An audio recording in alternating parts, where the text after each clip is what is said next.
Yeah, good evening, everyone. Welcome to the session. I'm audible, right? Yes, sir. Okay, Yes, fine. sir. All right. Okay, so okay, let's get the status of the week four videos, right? How many of you have gone through the week four videos and started working on it? Okay, just one. Okay, any difficulties that you're facing? Any general doubts? Doubts mean the lab assignment, if you can just explain in broad view. Otherwise, rest of the part is not okay. Okay, type.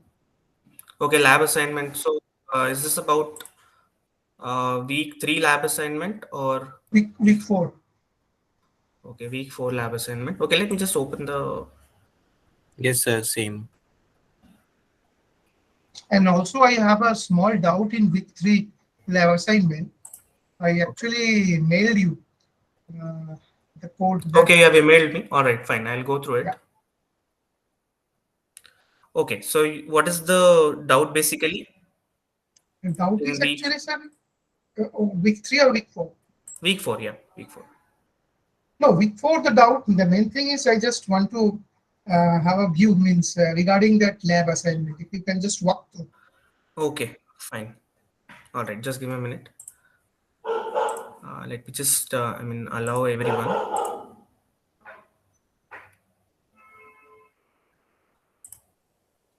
Sir, I had a small doubt regarding the week two graded assignment, the practical assignment. Can I ask? Week two. Yeah, go ahead. Yeah, the thing was like after I've submitted the assignment, the test score showed 100 out of 100. But when the score Mhm. came, the final score, it was 88.48 something. So how Mhm. will I know what mistakes did I did that made the score go down? Because the test score showed 100. So I thought that everything is all right. Right. Yeah, so there is a bit difference between the test case. Bit difference meaning not the way they are evaluated, the numbers, right? So certain test cases are open to you, and certain test cases are hidden just to check some corner cases, right? And after the submissions are done, okay, after the deadline is over and you get the score, it is actually evaluated against the private evaluation script, okay, and if there is something wrong which your submission is missing, you will lose marks, right? And what basically is what you were missing will be the idea of that will be given to you with the help of the reports that will be giving you, right? So after every assignment we give a detailed report on what was the test case, what it checked, and what was not there in your application. Okay, so you'll know where you lost your marks. Okay, sir. Thank you. All right, so this is week four lab assignment. So So can you a bit zoom it? yeah, I do that. Yeah, so generally what happens is, I've previously also told you that whenever we have a new assignment, it will be a build up on what we are doing in the previous lab assignment, right? So in the week three lab assignment, what you will be doing is actually uh, you're taking some input with the help of command line arguments, right? Some Yeah. input is taken with the help of that, and then you have to code your Python program accordingly so that it handles that input, process it, and then generates index.html based on that. Okay, now why?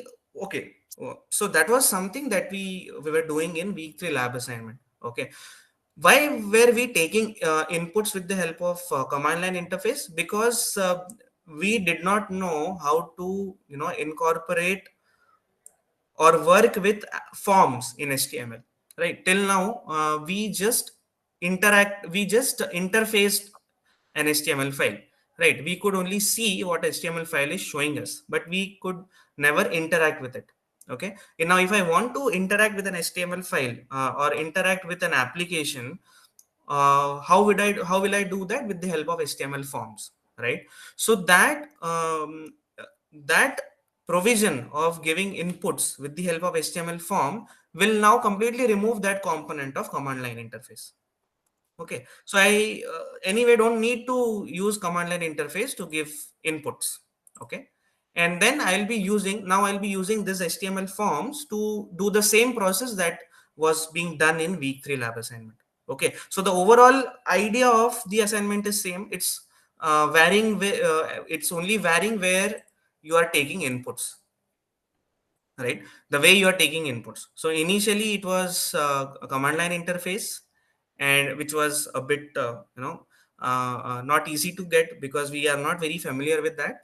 But HTML forms, or any form that we see on an HTML on a browser screen, we are quite in a position to comprehend those interface. Why? Because we are filling forms and giving our information every now and then, right? So we log into an application, we sign up for an application, for any website, we use forms. So now that in week 4 we are in a better position to use HTML forms, we will give the same information with the help of forms, and ultimately what was happening at the back end will still remain the same to a very good extent, right? So that is the difference. And now, what should be that form? How do you create that form? For that, we have given these HTML files. Okay, so what you see here is nothing but the form code that you should add in your HTML body tag. Okay, similarly, these things are now incorporated in the problem statement, so that you display certain details in the specific way. Okay, and we don't want you to experiment with HTML. That's why we have given the what we call this templates also. Okay, so you have to use this in templates, and instead of the student ID data, so this is a placeholder from our side. What you have to replace it with? You have to replace it with the placeholders of Jinja. Okay, that is what you have to do. Now, while using these HTML templates in your body, and the HTML body, you have to very careful with what IDs have to be assigned, what classes have to be assigned. Okay, so that has to be taken care of, because how do we pinpoint a particular HTML file with the help of these IDs? Okay, so that is how we do that at the evaluation script. So you have to be very careful with the problem statement, what IDs it is using. I mean, how an HTML file should look like, right? So when you use this, you will be having some interface like this, right? In the week 2 HTML assignment, there was a table, but we knew that there won't be many variations of a same HTML file. Okay, because the content in that was very minimal. Okay, so there wasn't any positioning or stuff, so you don't need to so we did not have to bother about what was there in the HTML file, because we knew somewhere to a very great extent they will remain same. But here, when you create forms and the way you display data, just like it is done here, right, this way and these, so what happens here, there can be some ambiguity, there can be multiple ways used by multiple students. So that's why we don't want to do that. We want to keep everyone on the same page, so that it becomes easy for us to evaluate your submissions, and therefore we have by ourselves provided this HTML templates. So these are the things that you have to these are the tables, and these are the forms that you have to use in your HTML file. Okay, so that is all about week 4 lab assignment. Is that clear? And when I select, means when I giving the input Hmm. from this form, Yeah. what does this SQL query comes in? SQL query comes in. See, we are not, again, here we have given data.csv, right? So we are still not relating to, or we are still not connecting to any database. So since there is no database, there is no question of using SQL queries. Oh, that means the query means whatever we want to calculate, that will be calculated as per the Python logic. Yes, same. Only the taking the input, the previous one through the Python argument part. Now it will be a bit little more change by Yeah. interfacing this HTML. Right. Yeah. This So is the only change that we need to do. yes, exactly. And that why I mean this is the only change. Why? Because now we want to shift our logic building completely into a web application. Okay. So in a web application, there is a controller part, and then there is database part, and then there is a view part. Okay. A view part is responsible for giving the user the information and taking inputs from the user, right? So we do not directly give inputs to the server or controller. Okay, that was happening through command line. Okay, so we want to take that component out of the topic and want to introduce the right way of interacting with a web application. Okay, so once this application is created, this can also be, I mean, this is also web application, right? So once this application is created, this is more of a real web application which takes the input from the HTML and gives the output back to the HTML, back to the browser in the form of HTML, right? And I guess you'll be also using Flask here. Yeah. Yeah, So that is process. my next question. In this entire assignment, where the flux is playing the role? Yeah. So Flask is playing the role of actually serving this HTML files. Okay. So what happens is, um, till now when we talked about Jinja 2, what we were doing, we were creating templates, and with the help of that render function we were importing the template, right? The Jinja 2, we were importing template and converting a piece of string into a template and then rendering it. Okay, that rendering also will create a string with the right information added in place of in place of placeholders, right? That was happening, and then we were saving that in some HTML file or just using that piece of text. Here what will happen, I mean, if you have also referred to the Solvit instructor session, what did I do? I had something called as base.html, where which was the actual skeleton of my HTML document, and then there was index.html that was getting created with the correct data. Okay, and then I also mentioned that when we move to Flask, what will happen, we won't need any index.html to be created. The actual rendering of file will happen with the template and the information, and that will be done by Flask. Okay, so there is no there won't be this component of creating the file in the form of text, that is having textual content and then rendering it. Okay, so what does Flask do? I mean, if you go into the screencast of week 4, it gives the basics of Flask, which we will also be covering in our sessions in Solve with Instructor and probably this. So, I mean, based on your doubt. So, what it does is it renders the template along with the information that it is receiving. Okay, so here the Python code that you had written in week 3, that Python code will also have this component of Flask. So uh, why is this required? Because you want to map a particular endpoint with the HTML file. Okay, till now we were not doing that. If you see here, line number, see this. Suppose the radio button for student ID is selected and the user enters the student ID in the input text field as shown in figure 2. Then clicking on submit button, the application should send a post request to applications URI / right? So this post request being sent on a particular URI, this cannot be done without Flask. This you have to do with the help of Flask. Okay, and how to do that, how to create basic URL, how to render a particular thing with when that particular URL is hit, that will be given to you, that information will be given to you through this through this week's content, specifically from the screencast. Okay. So if today after means whatever you have planned after complete Hmm. completion, can you just if you have some time, can you go through with this? With this meaning, With this means I just want to know this how this URI get generated, hmm. and Fine, I in can the do week that. 3 what exactly we did we are generating a HTML file. Now Hmm. I understand that HTML file, earlier what we have to do, we have to take a copy and then paste it in a notebook, and then want to generate an HTML file and see it what is happening, what is there. But here I think it's directly it will come, right? Yeah, this is the place where you will actually create an application, and I will also give you at every point how it is different from what we were doing earlier. Okay. Okay.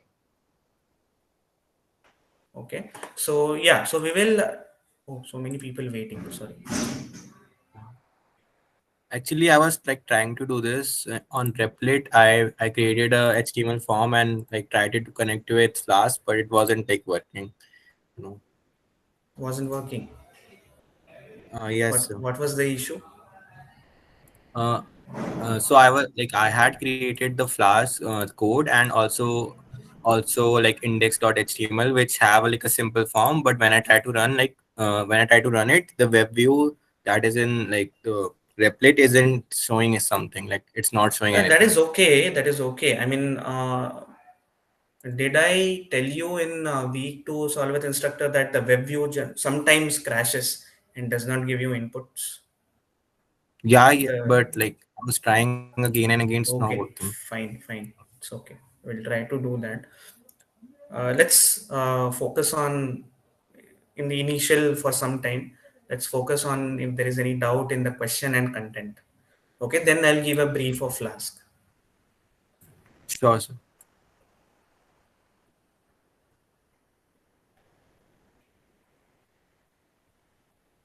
All right. So those who have gone through the content, okay. So I'm here. I'm expecting that you have not I you have not gone through the screencast, because screencasts are basically dealing with Flask.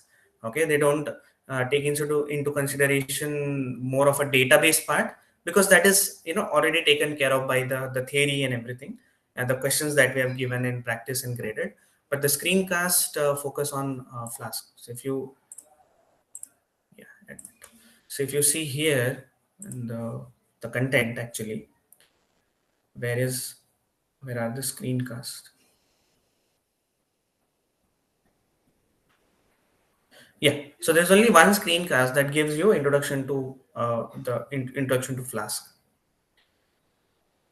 Okay, so you can consider that the lab assignment is 80% based on this screencast, your understanding of this screencast, and 20% based on what we have done previously in week 3 lab assignment. Okay, all right. Yes, sir. So apart from this, is there anything that you want suggestions on? Sir, if you can discuss a little regarding that ear diagram notation. Okay. Okay. ER diagram notation. All right. So ER diagram basically deals with checking on the relationships if there are there between two tables in a database. Okay. Now what is the nature of this relationship? How is the data or the record from one table is connected to the record in another table? That is taken care of by the ER diagrams. So ER diagrams give us a very good information on how are these tables, how are two tables in a database are connected, plus what type of relationship they share. Okay, so I'll just show you with the help of some writing. Just give me a minute, let me connect.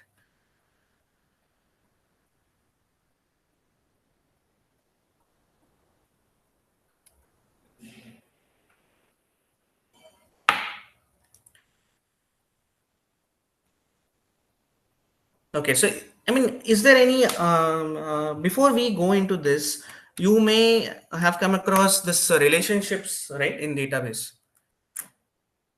Okay, so any idea on that? What are these relationships and why do we need those? Are you talking about that one to one, one to many? Yes. Hmm, right. Yeah, this we studied in DBMS. Yeah. This this means you have at least a good idea and understanding of what relationships are, Yeah, right? yeah. So basically, in this course, we will be dealing with two relationships. That is one to many and many to many. Okay. And based on our requirement, we'll decide what relationship is to be used. One to Okay. many So is let fine. me. Many to many is a problem. Okay. One to many. Okay. Problem for what? So when we're writing SQL query, right, it creates Cartesian product and creates confusion which record should be picked against whom. Okay. But then there are certain cases where you will definitely require many to many. So it depends on the use case. Probably you all the use cases that you were working with till now were sufficiently done with one to many. But then that makes understanding many to many a bit redundant. Why do I need this? So So in that this is example, okay. we have many students and many courses, right? Hmm. But if we have an enrollment, then the enrollment will keep which student has taken which courses, right? Because if we don't have that, then we would assume that each student has taken each course, which is not the case, right? So Hmm. Okay, fine. So anyway, so what happens is, let's say there are two tables. Okay, so these two tables are now stored in the database, and I want to pictorially show what relationship they share. Okay, so then relationship they share and then how they are connected. So what we are talking about, one to many and many to many. Okay, now these one to many and many to many can have variations, right? So I can also talk about one to one. Okay, looks very unnecessary type of relationship, because why would one form one to one, but may be useful in certain things, right? For example, passwords and users. So let's say I want to store a separate table for password and separate table for users. Okay, then in that case I need to have this one to one correspondence. Okay, because there is also one more constraint that I'm imposing, that is the password needs to be unique. Okay, the password that a user puts needs to be unique. So in that case there can be only one password that one user has. In that case we need to form this, and forming this type of relationship will ensure that there is no there is no multiple passwords created with the same name, right? So that is what these relationships try to do. Now ER diagrams, what they do is they represent what relationship is there. Okay, so if there is one to one, I can make sure that, see, one is you add a record in the table. Okay, you add record in the table. This is called as instance of a table. Okay, that is one thing. And second thing is to establish relationship between these entities.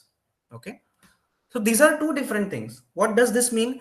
If I'm having records in one table and I'm having records in another table, they can coexist independently, right? These both tables can coexist independently. What do I mean by that? They necessarily don't need to have any relationship, right? This means that a record in a table, there is a possibility that it is not related to any record in this table.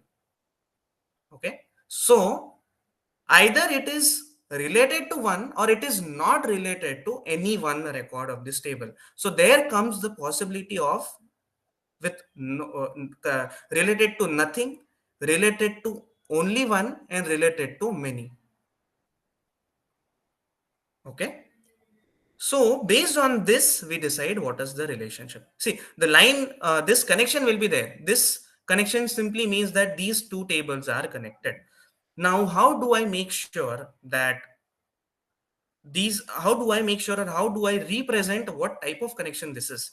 Okay, so for example, if I draw this here and I draw this here, okay, what does this mean? A record is connected to at least one element in this table, but does not matter that all the records in this table are connected to every other element in this or record in this table. Okay. So this 0 and 1 showed me that the relationship is there, but what relationship is there? What is the nature of that relationship? Okay. So this is one entity. I mean, the element So in this table. Sorry. name the box A and B, then it will be Okay. easy. A and B. Okay. So what I Hello, mean by sir. this? Are we talking about elements or attributes here? Elements, Elements. Okay. records. Okay. Okay, we're not talking about attributes, because see, if I mean, how do we establish relationship between attributes? That is another thing, right? So we are talking about records or instances. All right. So this table A and table B. So what will happen? How do I read this? If this 0 and 1 was not there, I could tell that there was a relationship. There is some relationship. I don't know how that is done. Okay. But if I add this 0 and 1, what do I mean? That this every record in every element or every record in table A is connected to one element in table B. Okay. But it is not necessary that every record in table B is connected to any element or one element in table A. Okay. So we're talking about one-to-one relationship, but here for table A, it is a mandatory one. Okay. But for table B, it is not mandatory. Okay. If the relationship is formed, the record in table A can have one record in table A that is connected to table B, but it is not necessary that all the records in table B are connected to table 1. This means that there can be records in table B that are independent. Okay, so that's why I said that's what I meant when I said records. The existence of records is one thing, and a relationship between these records is another thing. Okay, and similarly we define other things. Okay, so if I draw something like this and say this and this, what does this mean? We are talking about one mandatory to one mandatory relationship, right? And how do we generally show this? We show by this. I mean, we give one more line. Okay, so we make sure that it is one and one mandatory. This one and one does not make two. Okay, one and one mandatory. So every record in table A will be corresponding to every one record, any one record in table B, and vice versa. The converse will also hold. Okay, here the converse was not holding. Okay, so you see that these both show some relationship, but then this zeros and ones exactly mean what these relationships are. Okay, and then similarly we'll go with this.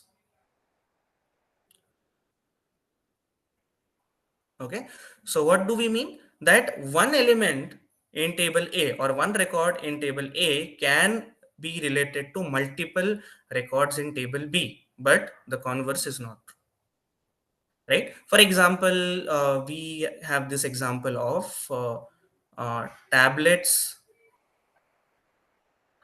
okay, cell phones, and computers. Okay, so we can have multiple models that are there in tablet, right? So T1, T2, multiple models of cell phone C1, C2, and multiple models of computer, let's say S1 and S2. Okay, so I can say that one tablet, that is one record in table A is related to multiple records in table B. This is another table B. Okay. Similarly, one cell phone, one category can have multiple items. One category can have multiple items. But this C1, it will only belong to cell phone. It cannot be a part of tablet or computer. Okay. So this is what I mean by this one mandatory to many. Okay. All right. And then if I want to say that this is the case, what do I mean? What do I mean by this? That there is one record in table A that has multiple records connected to it. Okay. But the converse is not true. Okay, there can be a element that is one record in table B which is not connected to any one of the table, right? So it can independently exist. Nobody joined. So that is what we mean by this ER diagrams. Okay, so it is entity and relationship diagram. Okay, you just have to pay attention to these three things. Okay, this is zero. I mean, zero means it's not that it is not having any relationship, not having any connection. It means that it can exist. It may or may not exist without relationship, right? It can independently exist. It does not mean that later I cannot form that relationship, but at present there can be an element in the table B that is not related to any element in table A. Okay, so that is what we mean by this. Okay, one meaning it will be related to at most one, at most one. Okay, so this means at most one meaning 0 and 1. Okay, something like this, and this 1 and exactly 1. Okay, so I'll just draw this again for you all separately. So if you can also discuss the question number 5 and 7 of activity 4.3, then it will Yeah, give I will. you more clarity.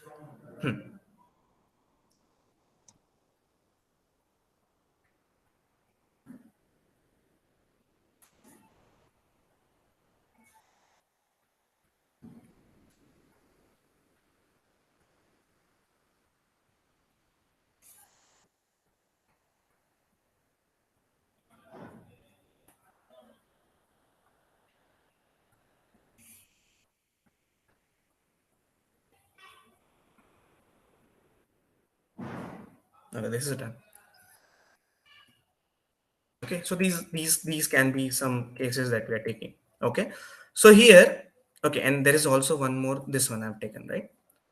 So this, when I give 1, it means that at most 1. This means either 0 or 1. Okay, so there will be one element that is connected to other element in table A and B, but there is no necessity that it is connected. Okay, so when I give only one bar, it means that at most one. This means you can either have a relationship, but when you have that, you will have only with one element in other table, not more than that.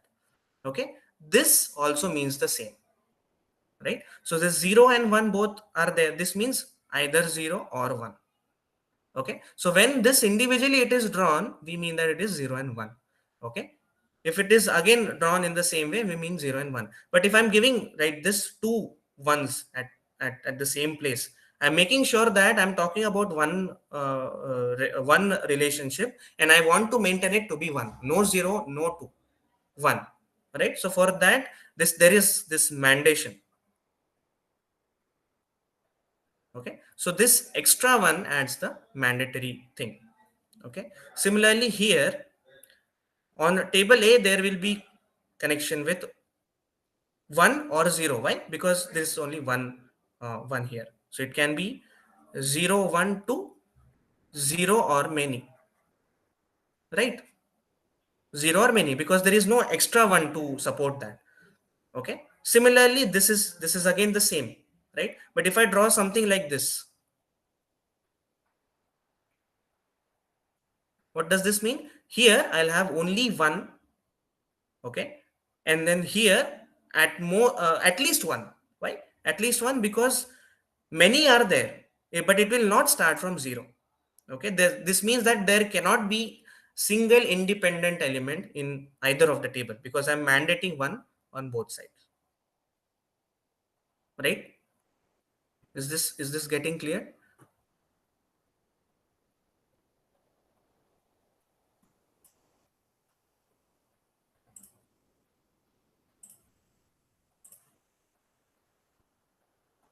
It's clear, right? So I'll try to again go with the question.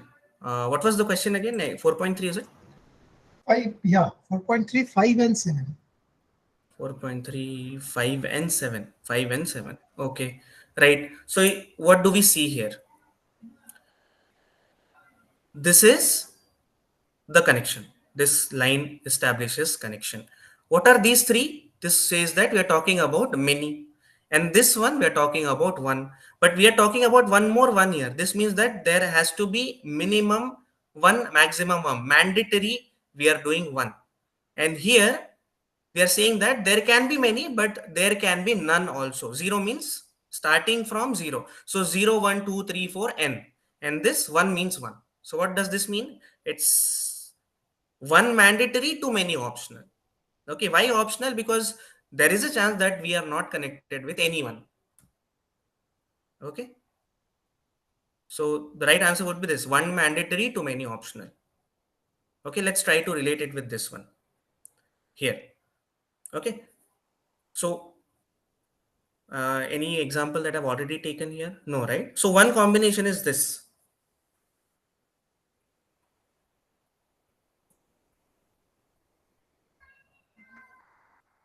right? This one. This is the one. So this is, if there is one, we are mandating. Okay, if there is zero, we are saying optional.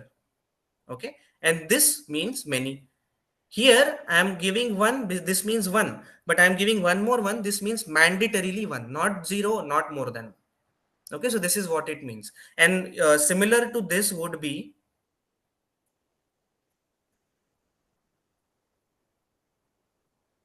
this one. If I don't give zero, that will also mean zero to many only. Okay, if I want to make sure that I do this one or many, okay, one or many, minimum one, you cannot go to zero, then I have to put one line here. Okay, which is this one. Okay, but this is not the case. This is like many, zero to many, right? So we don't need this extra line here. Okay, so if whether you give zero or not, it won't matter. See here, right? So these both are same. Why? Because if I give zero, it means that either you're taking one or you're starting from zero, but it will go at most one. Okay, but as soon as I put this line, it makes sure that we're talking about one only, which is this. Okay, so zero you either put or don't put. It means that it is starting from zero and taking to either one or many. Okay, that are the possible combinations. But if as soon as you put this extra bar here, it means that you are forcing on that condition to hold. Okay, so we'll move forward to next question. This one. Okay, so what is the question here? Read the two statements below and select the correct notation. Each student can enroll for numerous courses. Each student can enroll for numerous courses. This means one to many, right?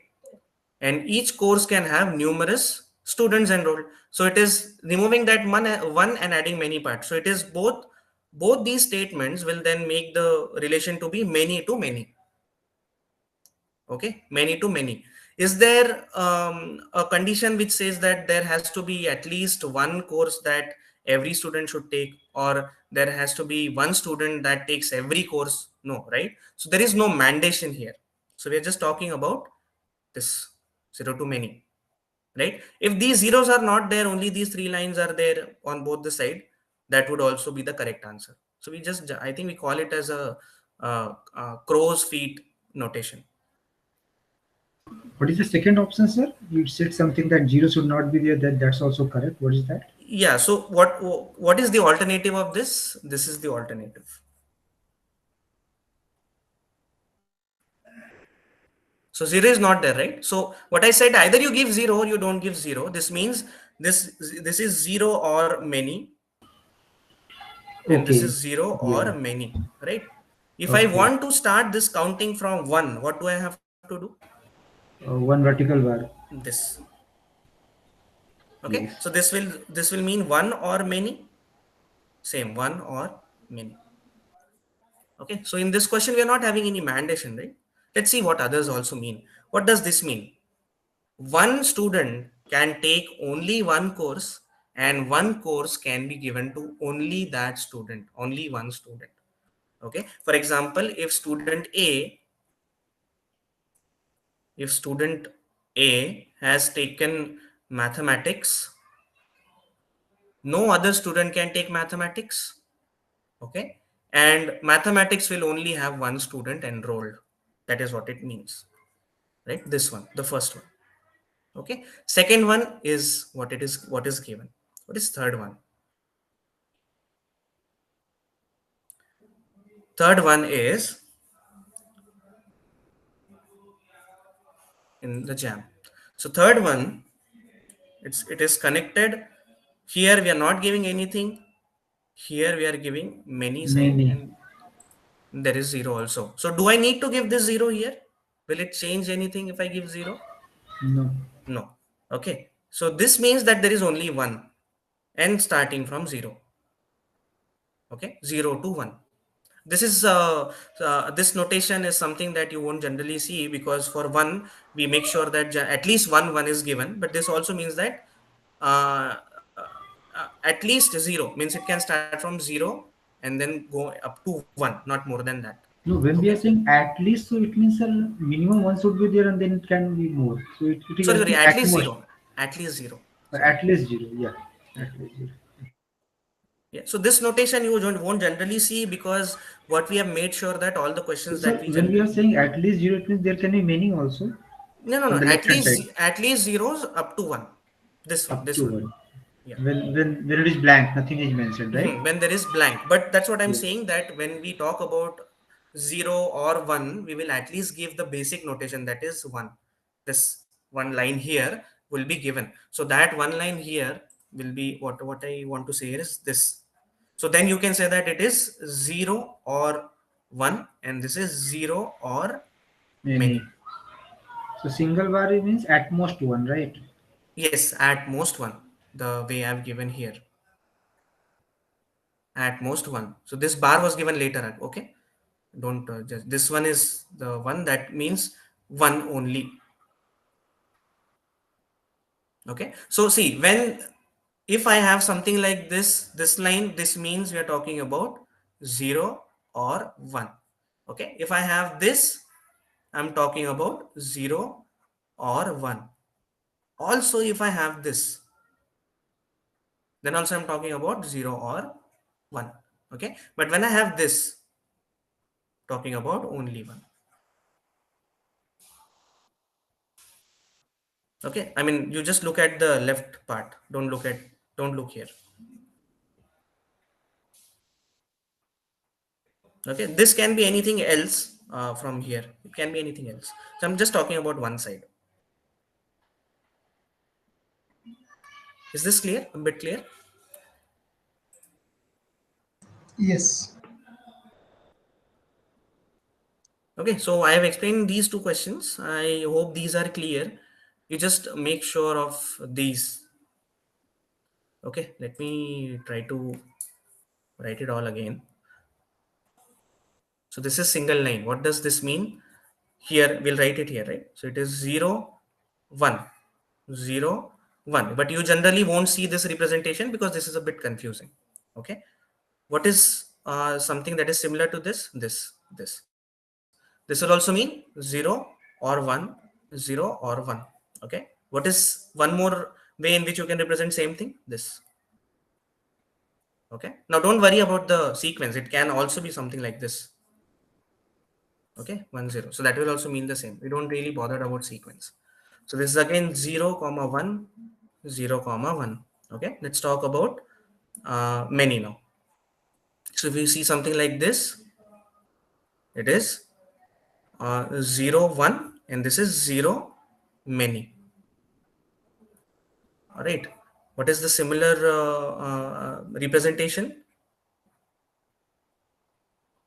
Okay, so this also means 0 or 1 0 or many.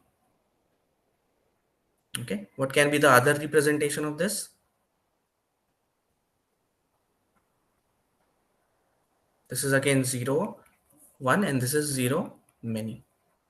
So you can observe that doesn't matter if you give 0, but it matters if you give extra 1, right? So that is what I mean. Right, now we are done with many. There is one more combination that we can do. Okay, what will this mean? This and this, what will this mean?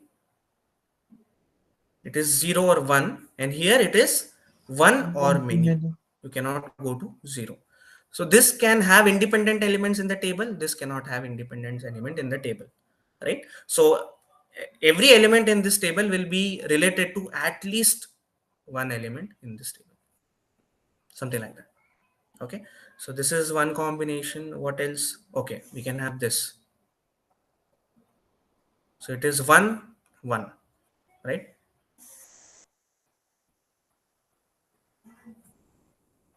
So it is 0 or 1. This is 1. No combination, no, nothing else. uh, what else is remaining? So, and I think you got the trend now how it is working actually. So generally it will, revolve around 0 1 and the scroll fit. Okay, this will be there as basic. Now if I give 1 with this, it mandates.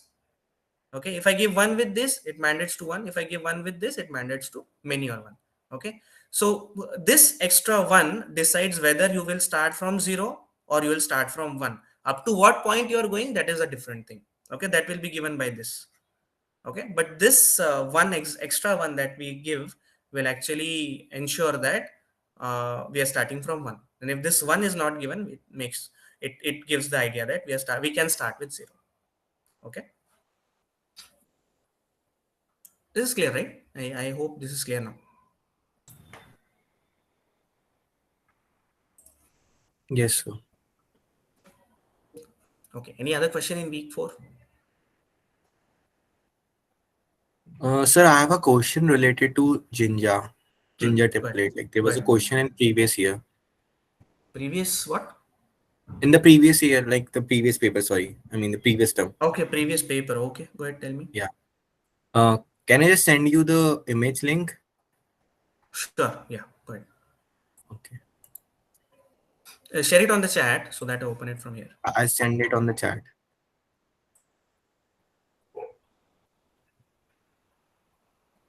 Hmm. This one.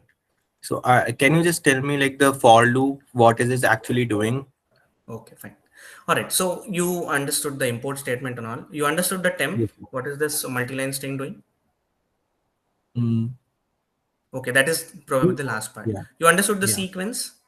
Yeah. Yeah. This is a list. Okay, and Yeah. this is the very data that we'll be giving to uh, the the template. Right. Now what we are doing, we are running a for loop here.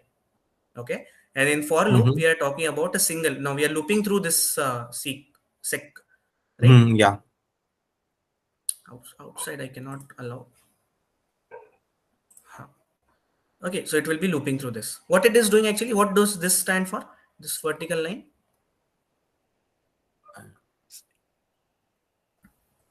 Filter. Filter, right? It is a filter. So it's Like called as pipe, filter. I think. Okay. Pipeline, Yeah. yes, Yeah. pipeline. What does this mean? This is filter. How they work is something that I've given in solve with instructor session. Okay, so Yes. what is basically happening here? We are trying to reject. I mean, if even if you don't know what filter is, what you can understand from this?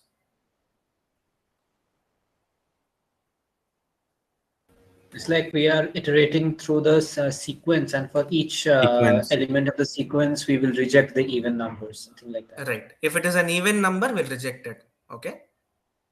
Yes, sir. That Okay. is one thing. Now in the next line, Mm-hmm. what is happening? This is the placeholder. So this is for loop. This is placeholder. And what is happening here? The If it number is that It's an is even number, right. So the number that is not it's rejected, even. Yeah. that Okay. number So square will happen. Okay. Because this is a yeah. Python notation of squaring a number. Mm-hmm. Okay. So I will reject all the even numbers, right? Hmm. Hmm. So So what all the numbers do odd you have? numbers, so it will be the 7, power. Yeah. 7, 21, 21, 23. 23. So all the Okay. powers of it, right? Okay. Now you can now and the output that I would see will be a squared number. Okay. So Mm-hmm. I can directly reject option 1 and option A and option B, right? Yeah. Because those numbers are directly getting printed. Mm-hmm. Okay. The confusion would be in option C and option D, Mm-hmm. right? Yeah. So why is 49, 441, 521 not a right answer? And why when they are aligned together is the right Mhm. answer?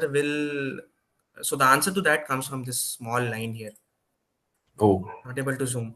So you see this, the hyphen yeah. sign just before the end for here and Yeah. Yeah. the here. So what happens Mm-hmm. is, if this was not there, what would happen? This will be printed in every new line. Okay, and Okay. by giving this, we make sure that you this this one, this hyphen on the above percentage sign, make sure that there is no space left on the above of the print statement. No space Okay. meaning no line left. Okay, and this one make sure Mm-hmm. that there is no line left after that. Okay. So if there is no line left before and after that, how do you expect the numbers appear? They will just They print will on appear in a same link. Yeah. same line. Okay, so that is what this is called as escaping something we wanted to give to the students so that they don't answer, right? So this type of questions will come. I mean, not this type of exactly. One or two Mm-hmm. questions from the end term exam will be like that. That is is on the. That will be on the case that if you have read it, you'll know it. If you have not read it, you won't know it, Okay. right? And this will not be the case with each and every question. It will be the case for one question max in the entire paper, a set of 33 questions somewhere. Okay. Okay, so if you see the documentation, you will see that this is called as I'm not exactly remembering, but this is called as escaping. So Okay, documentation of like Jinja. Jinja, yes, the template Okay. designer documentation, the palette project, something it is called as. Okay. So 33 question, which one or enter? Enter. Okay.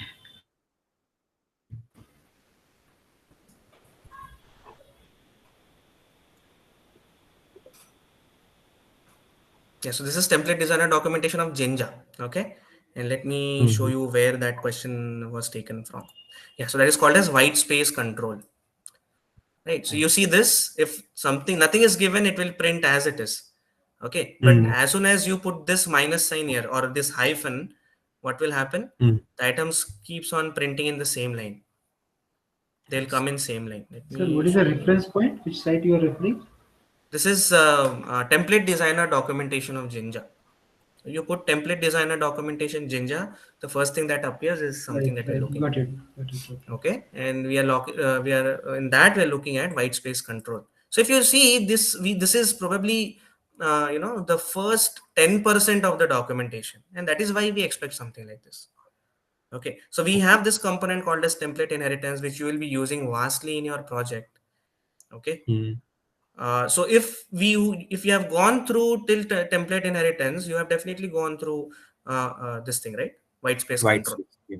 So that is why we expect, the more you see the documentation. See, this is a very big documentation, so we don't expect you to understand each and every thing of it, and something as small as this hyphen will definitely not make sense. But since it is, in the very beginning part of the documentation, and something that is really useful, because see, what if I wanted to print everything in one line but run through a loop, right? So that is Mm-hmm. something that I need to have control on, Mm-hmm. right? That's why we are expecting certain answers to be answered.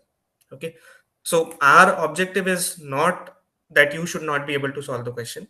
Okay, it is just, okay, one question from something that is, really not expected, something we did try to do that. Okay. Okay, so that question was part of it.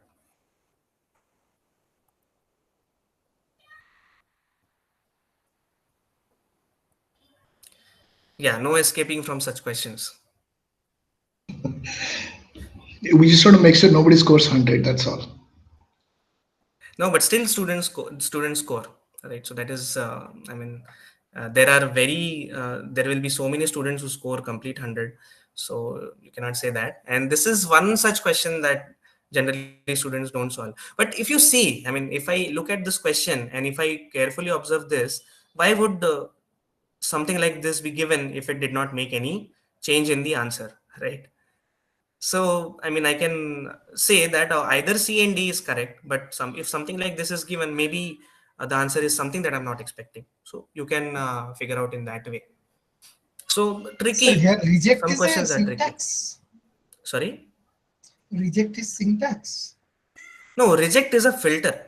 So if you let me go No, back to no. that. Yeah, filter, but is it a part of means syntax of this template? template, I mean, this it is a syntax in which we give filters, right? How do we give filter? We give we first we give the container, or what we call uh, the collection in which we have to apply that filter. Okay, so it is seq. Why? Because this is the collection that I want to apply that filter to. Then I give the filter sign, and then I give the actual filter name, and then if there is any argument. Okay, so if you see the filters, this is the filters. This will have the list of all the filters. Okay, I clicked on, where did I click? I clicked here, list of built-in filters. Okay, and then here I have something like in R, a reject. Okay, so it will, if it is a reject, it can take either odd, even, or some uh, custom information that we give, right? Something like that. So this is the filter that we have used. Okay, do you really need to know all these filters? No. Okay, the one that we had taken in the session was group by, in G, this one, group by. Okay, and then there is one more that I talked about, was length. Okay, but then there are certain filters which are very if you look at them, you understand, okay, what that might be doing, right? Max, min, random, reject, replace, reverse, right? So we know that what it is doing. Float, right? Escape. Now what does escape do? Okay, it actually escapes the HTML. Okay, what is HTML escaping? HTML escaping is actually, so for example, if I have a form, and in the form, what is expected? Your name and your password is expected. Let's say you put your name with h1 tag. Will it render h1 tag, or it will display h1 as it is? Right? If it renders, it is not escaping the HTML. Okay. If it is displaying it as it is, it understood that no, this is not the part of my HTML file. This is something that has come as an input, and I should not render this. This is a part of text. So I should not render h1. So it is printing h1 tag, name h1 tag, right? That is HTML escaping. You are escaping from HTML and not getting it rendered. Right? So, I mean, we can have a lot of discussion if you go through documentation. Right? Is that clear? Yes, sir. Yes, sir.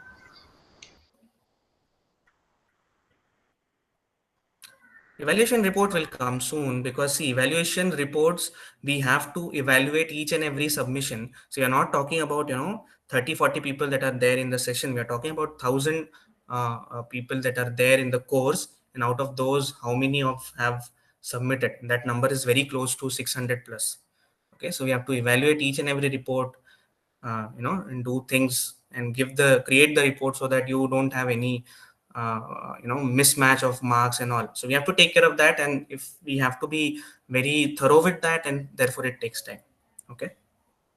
Thank you for answering. So, since you mentioned, that is why I had asked that Yeah, question. yeah, that's That's okay. all.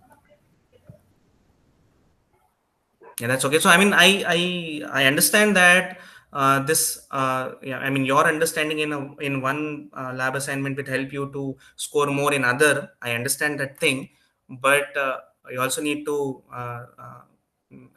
be patient with that. Yeah, so we are working on it. We are working on it. We are very close to giving the reports. And the reports will be out in some time. Okay, sir. Thank you. Sir, Yeah. sir, any update on the deadline for the fourth lab four assignment? Because lab three and lab four on the Yeah. same day. So as far as I know, I mean, the deadline will not change. Okay, because I Okay. haven't got any update on that. So the deadline will remain same. Okay. Okay. Yeah. So was there a project support on Monday? Because there was a session scheduled in my Yes, calendar. yes, yeah, yeah. So I hope you all have got the announcement later, right? That was shared. Yes, sir. So that, yeah. So now we will be having a regular session on that. What had happened actually? Initially, there was this link which everyone had, but then for some reason, I mean, we created a separate calendar for a project, and that led to change in the link. Okay, Mm. and I didn't know that.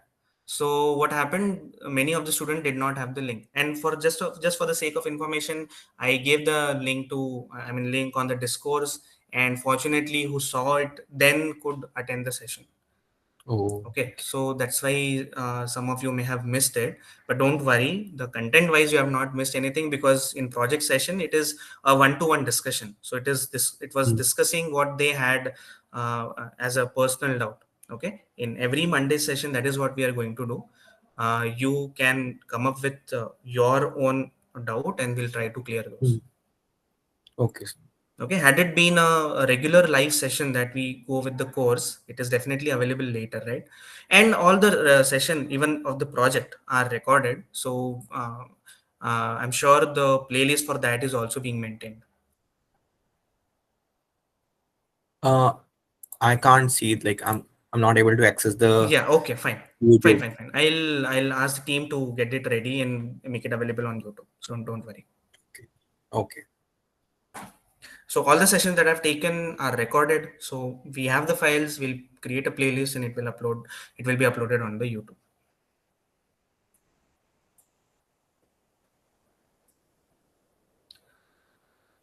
Okay. Any other doubt related to week 4 apart from Flask? We'll go there.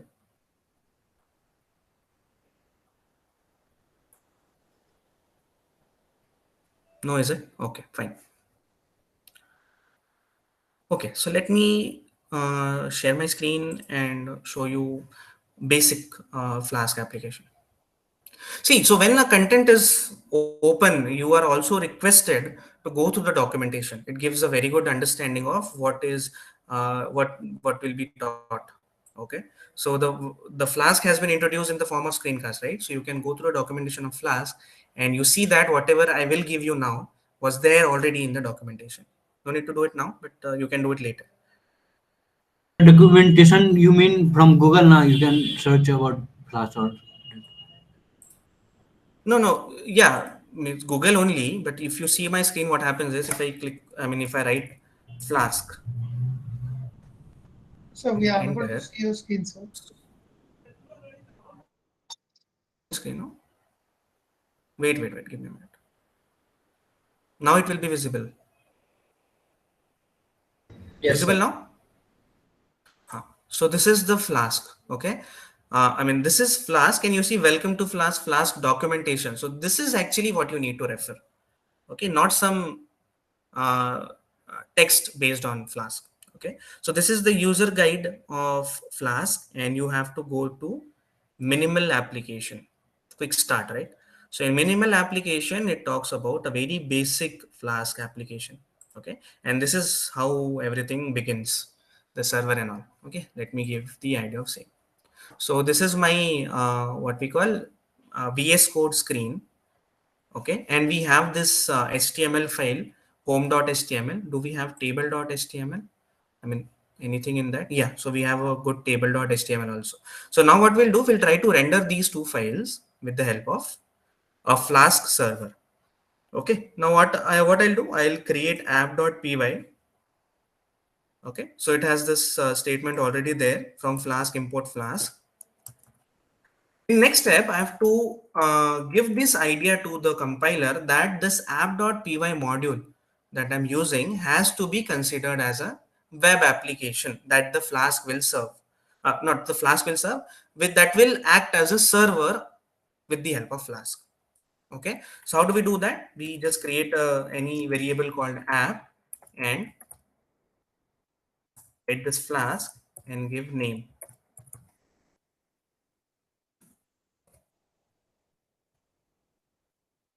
So this name, what does this name is? This name is actually the name of the module. Okay, so this is what is done, right? So what does this mean? Whatever is given as an argument to this Flask object or instance of Flask object, that will be treated as app. Okay, in my code. And what is this argument here? This is underscore underscore name underscore underscore. So what does this mean? What does that mean? We're talking about this app.py module. Okay, so Quick what this question here. statement mean? Quick question here. Should the variable name at 3, should it be the name of the Python file, or can it be anything else? Can be anything else. Okay, but I mean, to remove this confusion and everything, we're talking about app. What is this app? What is this app? App. Okay, that's why app everywhere.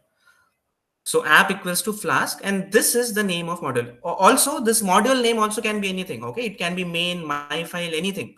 Okay, that's why we are not really bothered about what is added as a file name. We are simply talking about the module name. Okay, and that is what we clarify with this underscore underscore name underscore underscore. Okay, so both can be anything, app, and it can be anything. It is matching in our case because we want to refer to this app and say that we're talking about this app. That's the same thing. Okay, now one thing you have to make sure that while creating an endpoint, if I use one as my variable name for the app object, in creating route also I have to use that. Okay, what do I mean by that?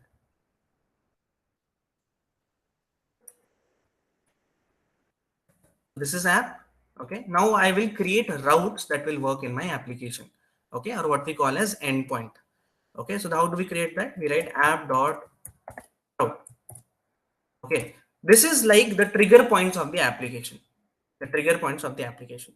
Okay, in CLI, when we were giving certain inputs through command line, how do we run that application? We just write Python module name variable and hit enter. Hitting that enter will actually run the file for you, right? Run the module for you.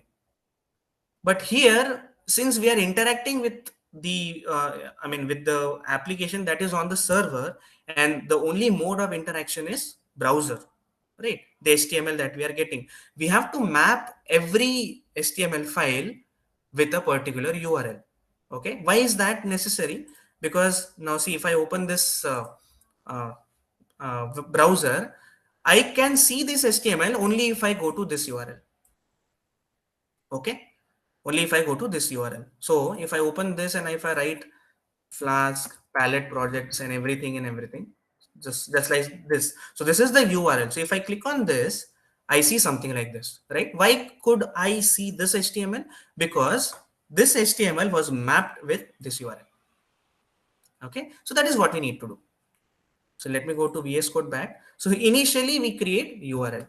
This is called as base URL. Okay, what is base URL? I'll tell you, but this is called as base URL. Okay, and then once this is done, we have to create what needs to be done when somebody hit this base URL. Okay, so what needs to be done is written in the form of function. Okay, so in Python, in general Python, normal Python, how do I create function and trigger it? Okay, so this is a function. Okay,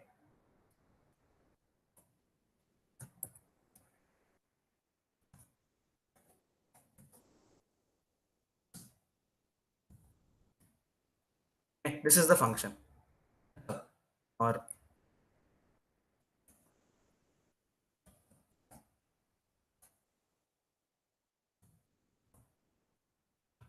this is the function, right? So what it does, it returns or it prints the word mad one whenever you run it. How do you run it? How do you call this function?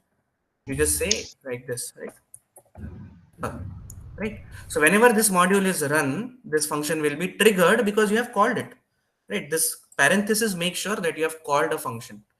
Okay, but but when we're talking about web application, you don't have the access to this file, right? So you cannot write this explicitly and call a function, right? The only point of interaction is URL and browser screen. So that is what you do. So what you do is you call this function, but then you also assign it a URL. So whenever that URL is hit, this function is by itself called. That is what we are trying to do here. Okay, so when I write this app.route and give this URL, this endpoint, I write the function, what will happen when this endpoint is hit. Okay, so this is the way of triggering a function in web applications. Okay, so we write function where let's say home, this name can be anything, just as a normal Python function. Okay, and then we will return. Okay, so when I return a function or when I trigger a function in normal Python, I can get anything, right? any Python data. Okay, it can be a variable that is written from somewhere, it can be a list, it can be a dictionary, it can be anything. Okay, but when I click on a URL in web application, what do I expect? What should come? What should come as a Only response? string. An HTML file. HTML, right? In the web application, what should come? What is this? HTML was returned and rendered by the browser. So what is expected as a response? HTML is expected. So I can write HTML here.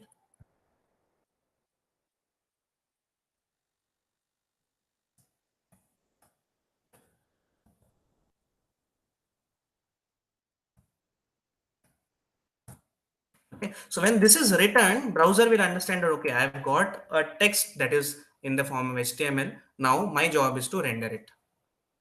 Okay, and then this is all what I wanted to do when I hit the base URL.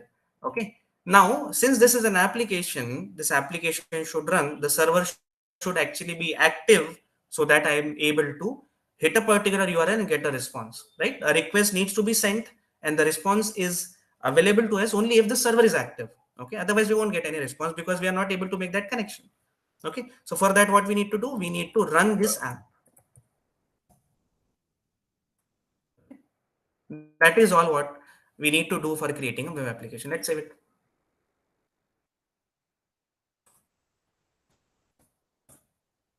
Okay, so here I'll run this module. How do I do that?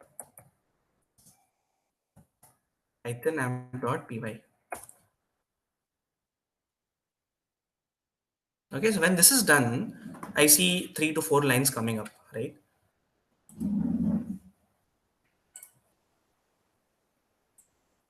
What are these?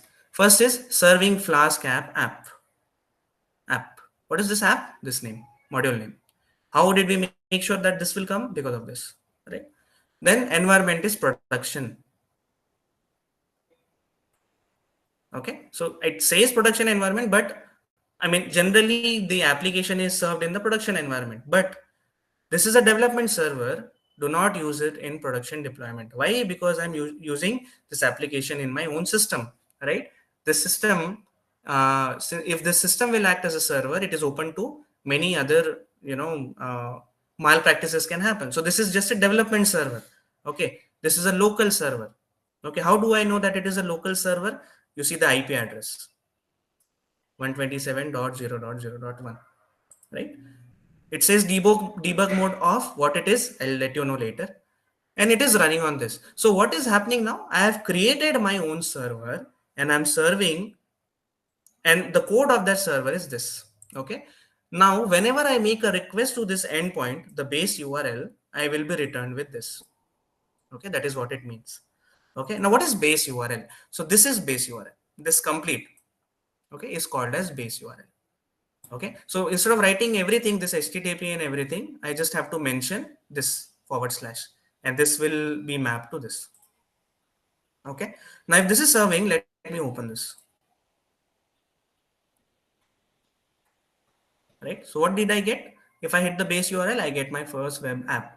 How could I see that it is, how did I see that it is coming in bold and everything? Because it was HTML that was returned and rendered. Okay, now let us talk about some network aspects. Let me go to inspect, and so this developer tool is not only important as far as styling goes, it is also important. It is also important as far as the network and its connectivity is concerned. Okay, let's talk about network. Okay, let me rerun this. All right, so when I reran this, what happens? See, I got this. Let's talk about certain information. So when I'm sending information to the server, the information is going to method get and everything. You don't need to worry about this request method for now. But you see the status code, right? So this is the meta information that server is sending to me. Okay. What is the response? The response is HTML. Okay. So this is the response that server has sent to me. Who is the server? This Flask application is the server. Task.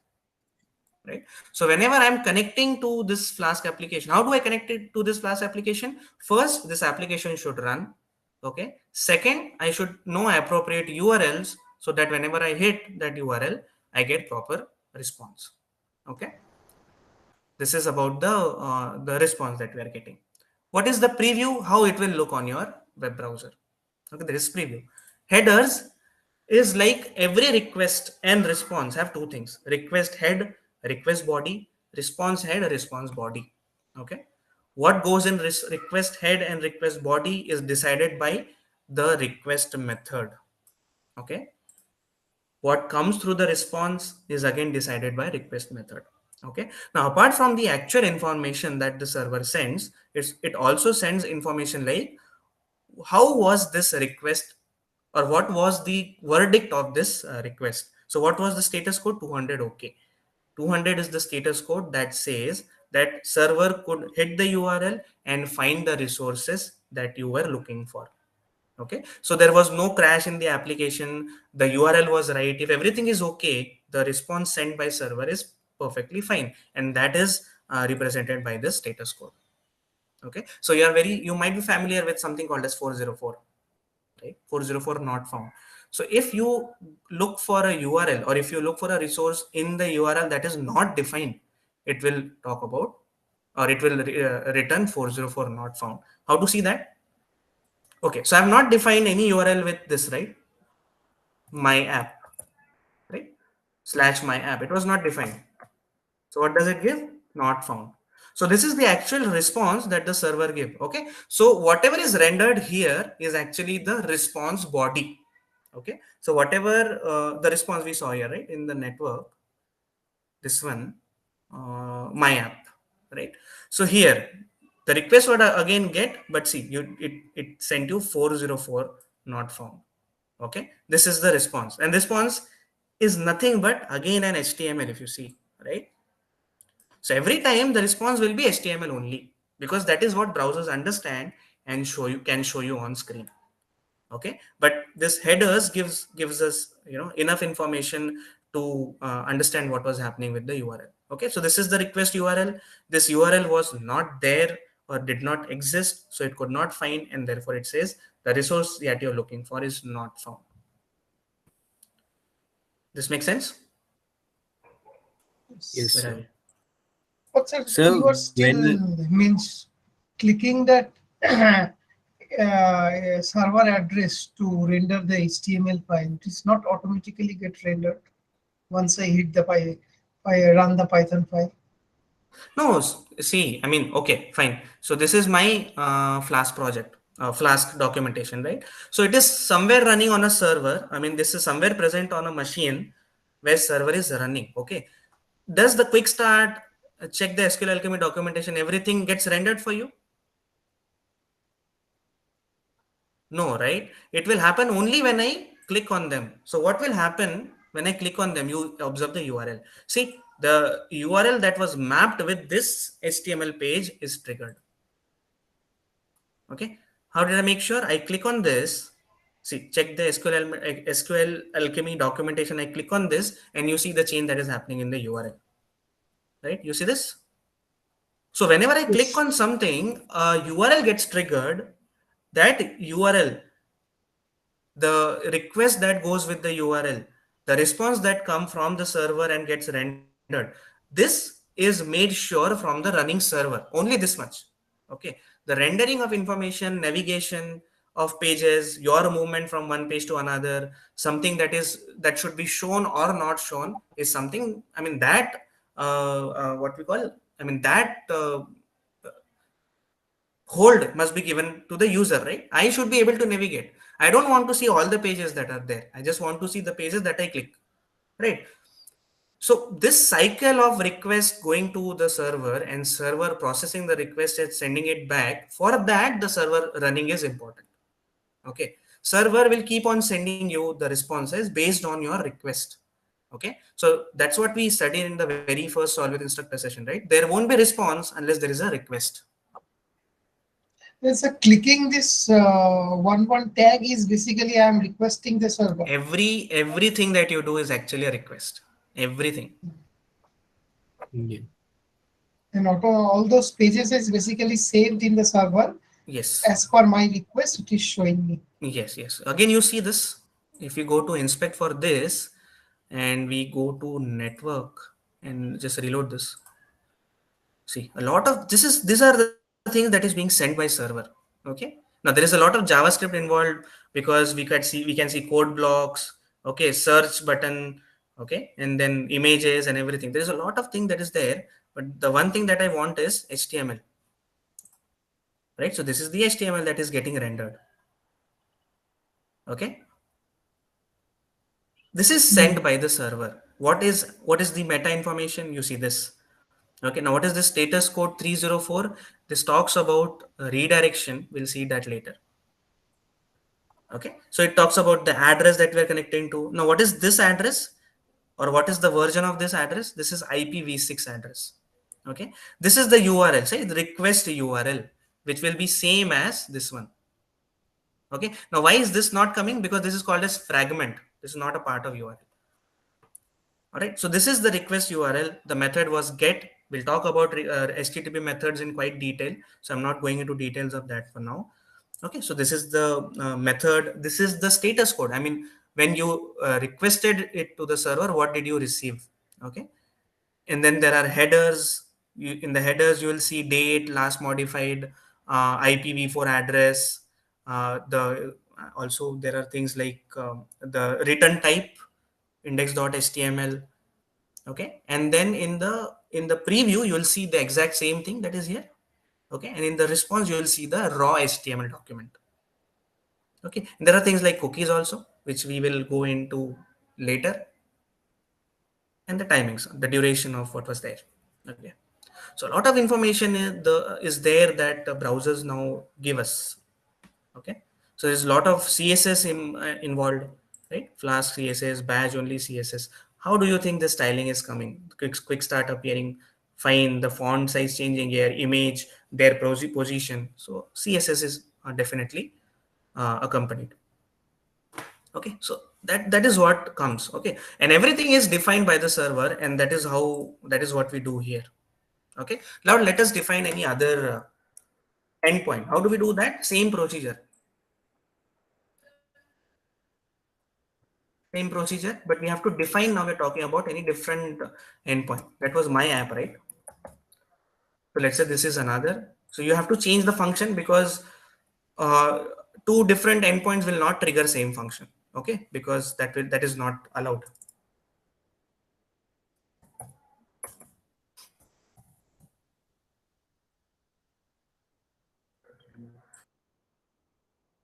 And so each HTML page should be each endpoint.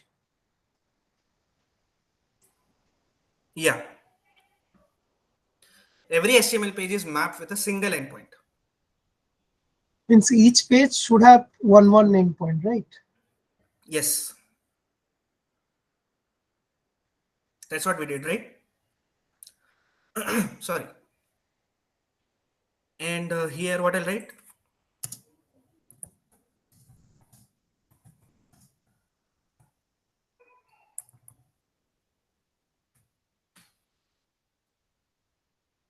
Save it. Okay, saving it will not make any difference. Why? Because I have created a server and it was serving the original, the previous app.py as my actual function. Okay, so if I save it and still run it, not found.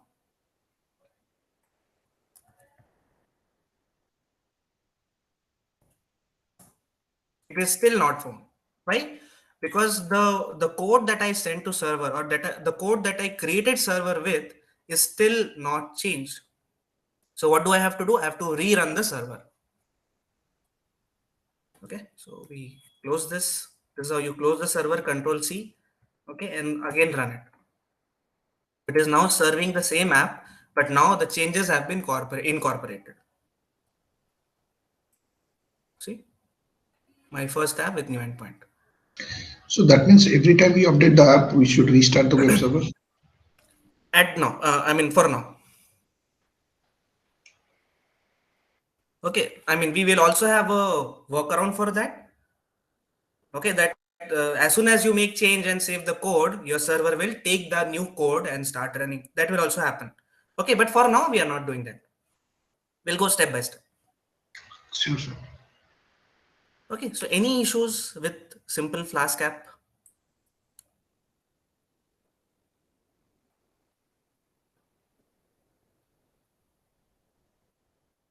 Okay, now I'll move to give your answer. I mean, should we close the server and run it again? Okay. So you may have observed one thing which I asked you to leave it at this point, that is debug mode off. Okay. So this debug mode off has two very important things to do. Okay.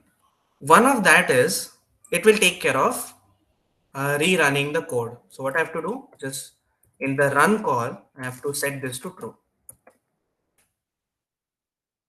Okay. I have to set this to true. So what will happen when I do that? Where is that R file? Okay, so I'm getting this. Let me close this now. Now what I'll do is I will make a change to this application.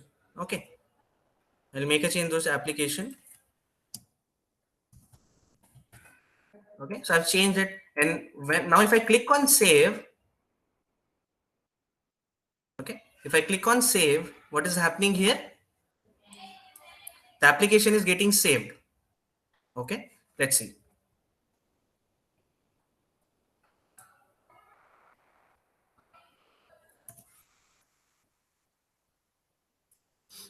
All right, so what is this? There is update in VS Code. Okay, fine.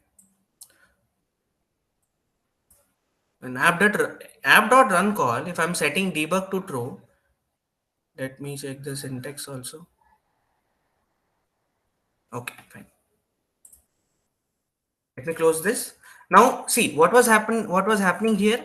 Initially, I changed this debug to the debug was false because I had not set that. Okay, so any change that I do now will not be incorporated. Okay, let me close the server and run it back again.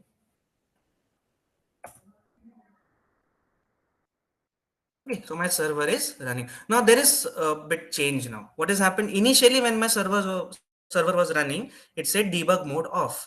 But now if you see this, it is saying debug mode on. How is this helping me? Okay, now you see this.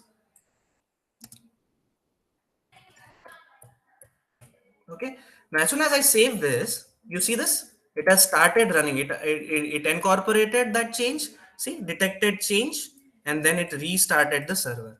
So this debug.true will do that for you.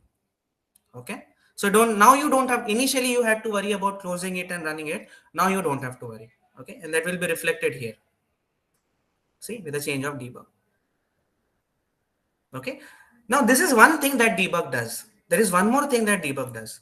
Okay, I'll show you that with removing debug.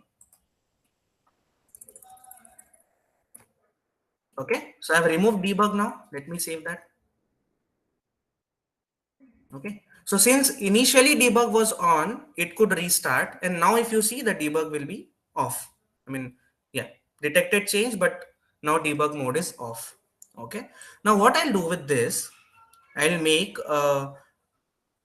remove this list. Sorry, the string I'll remove, and I'll return. Let me return something.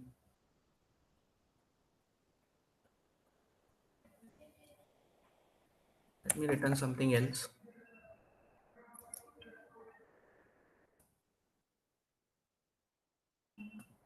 Let's see how it goes. This is a non-HTML.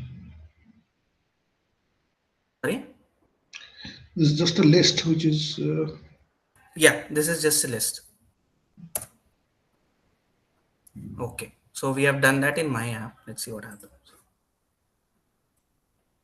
Okay, so what I've tried to do here, I have created an error. What was the error? What did I tell you in the very first or in the starting of this Flask? I said that the return should be HTML, right? Something that the browsers can understand and render.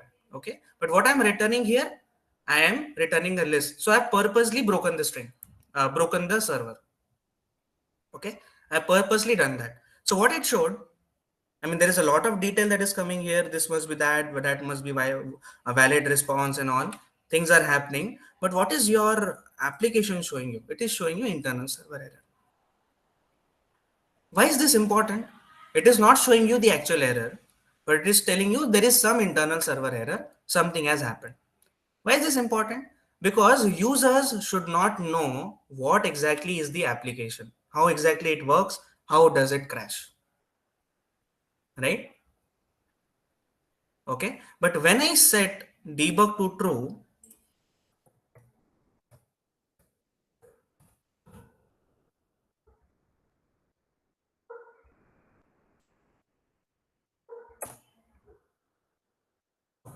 set debug to true, but since initially debug was false, I had to run it for the first time.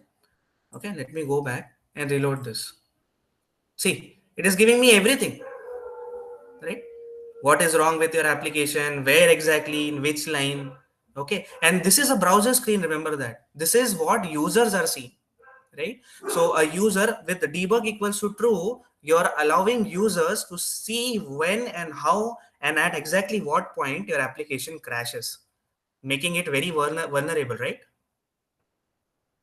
So why do we use debug? We use it in the local or development environment. Why? Because I want to, instead of hovering through this all these lines of code, and that is something that is not easily understandable. I will see the exact error in the browser itself. Right. So what is the error? The view function did not return a valid response, and now I understand it. Okay, I'm trying to return something that is not a list. So this error on the browser itself redirected me to the actual problem in my application. It is useful for me as a developer of the code because I'm able to see what the issue with my application is in front, okay, in the as and when it is rendered, okay. And this is the capability of development server. Okay, since it is a local machine, I want to see the errors here and here itself. But if I remove this debug equals to true, this application actually goes into this application can be used into production deployment. Why? Because when general users who can be very well potential hackers can see this and they know where exactly your application is crashing, right? So these are the two main purposes that debug helps with. Is this clear?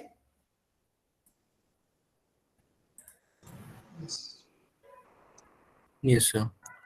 Yes. Right? Am I making sense? Am I off track No, driven? yeah, yeah, it's No, making sir. total sense. Yeah, making sense.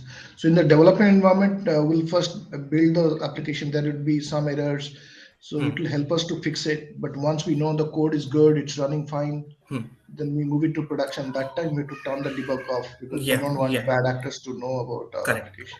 Correct. So you see here, this is the server side. Okay, and this is all the logging being done on the server. And this is it is independent of what mode you're using, right? In both the modes, it gave me right problems. Why? Because this is anyway the server side, right? So no user can see this.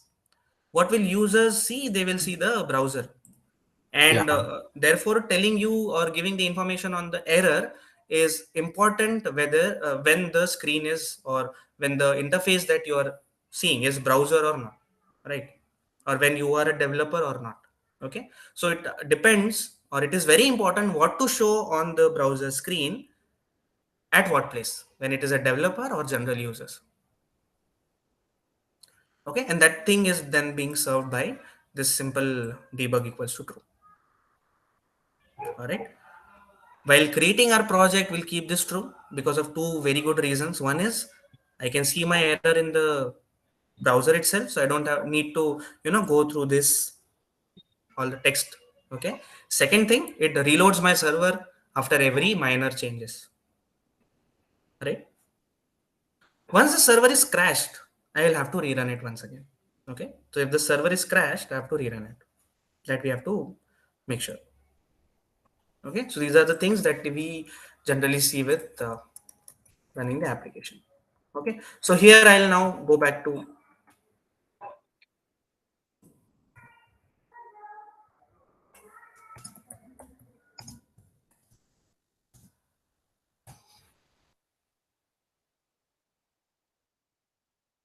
right. See, so debug was true. I saved it and it started rerunning when it detected a change. Okay, so I can see it here. Now, if I reload this, I'll see the actual content rather than the error and everything, because there is no error. Right? Getting my point? Okay, so this is how you start with Flask.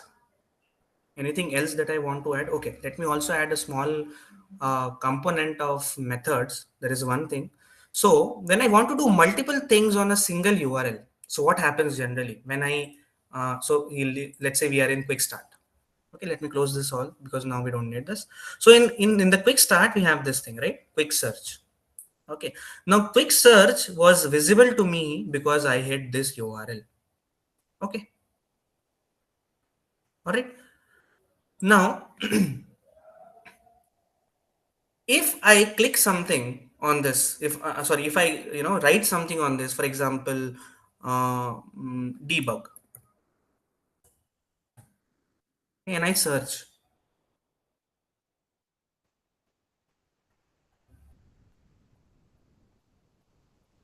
So what is happening here? I'm taking input from a particular URL, okay, which was the initial document that I served. I mean this one, right? And when I click on when I write something in the input field and click on go, the information that I'm putting in should also go from the same URL, right? The URL did not change until I hit go, right? So it was not that I have to go on some other URL to actually interact with the application, right? In the same URL, it was giving me a form where a single field of the form, where I could quick search for a particular keyword. Okay, when I clicked on debug and clicked on go, then what actually happened? The same thing, same information, the information that I'm putting was going through same URL, and then I was redirecting to some other URL, right? So just let me show you what is happening here. So if we click on network again, it is actually fetching a lot of information, but let's see. Okay, so this is a debug. Let me reload this. All right, so a lot of things getting debugged, but if you see this quick start, okay, quick start, and we want to see the headers of quick start. Okay, so this is get.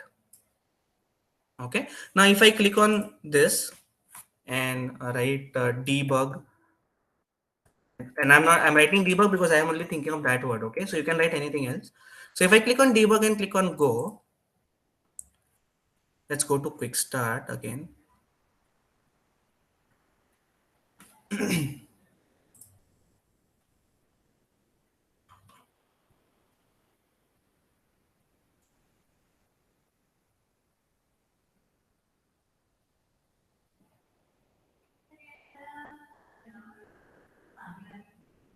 Quick start, I'm not able to find. A lot of things are coming, but what I want to basically show you is, if I click on click on go, the same URL will be hit. So what is happening actually? Initially, I get the information in the form of HTML. Then I add some information from my side and hit go. And that information is actually going to the server with the same URL. And then I'm getting information with some different URL. So every time the information comes to me will come to through a different URL, whatever that HTML is mapped with. Okay. But if I want to send some information in the same page that was already rendered, how do I make sure, or how does server come to know that information is to be taken or given back, right? And the URL is same. How does that differentiation is being made? Okay, so that differentiation is actually made with request method. Okay, so when I want to send some information to the server without actually changing the URL, I change this request method to post. Okay, and when I'm getting the or retrieving the information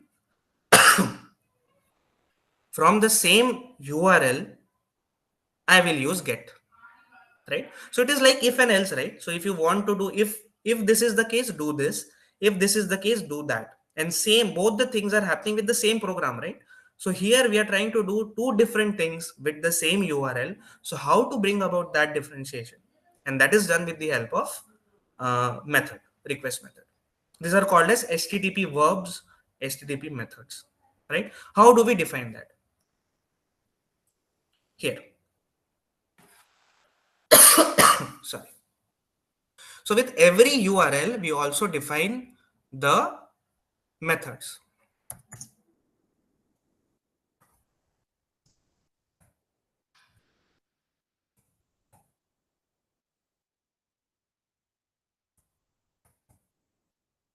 Right? So here I've defined that there are two methods that this URL can handle. Okay. Just give me a minute. Now.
Yeah, where was I? Yeah, here.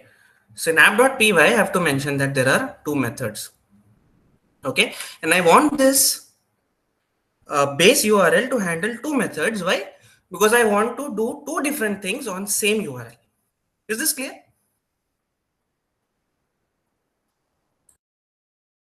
Yes, sir. Any confusion in this? Now I'm yet to go to that part where we exactly, I mean, how do we use that? But did you get the use case? I mean, why we are exactly having this HTTP methods? But sir, even if we mention the method that get and post, but then whenever we search for something, the URL it does change a bit, right? I mean, like it goes to another page where it displays the results of the query. Yeah, but I mean, URL changes. When does it change? Or what is changing that URL?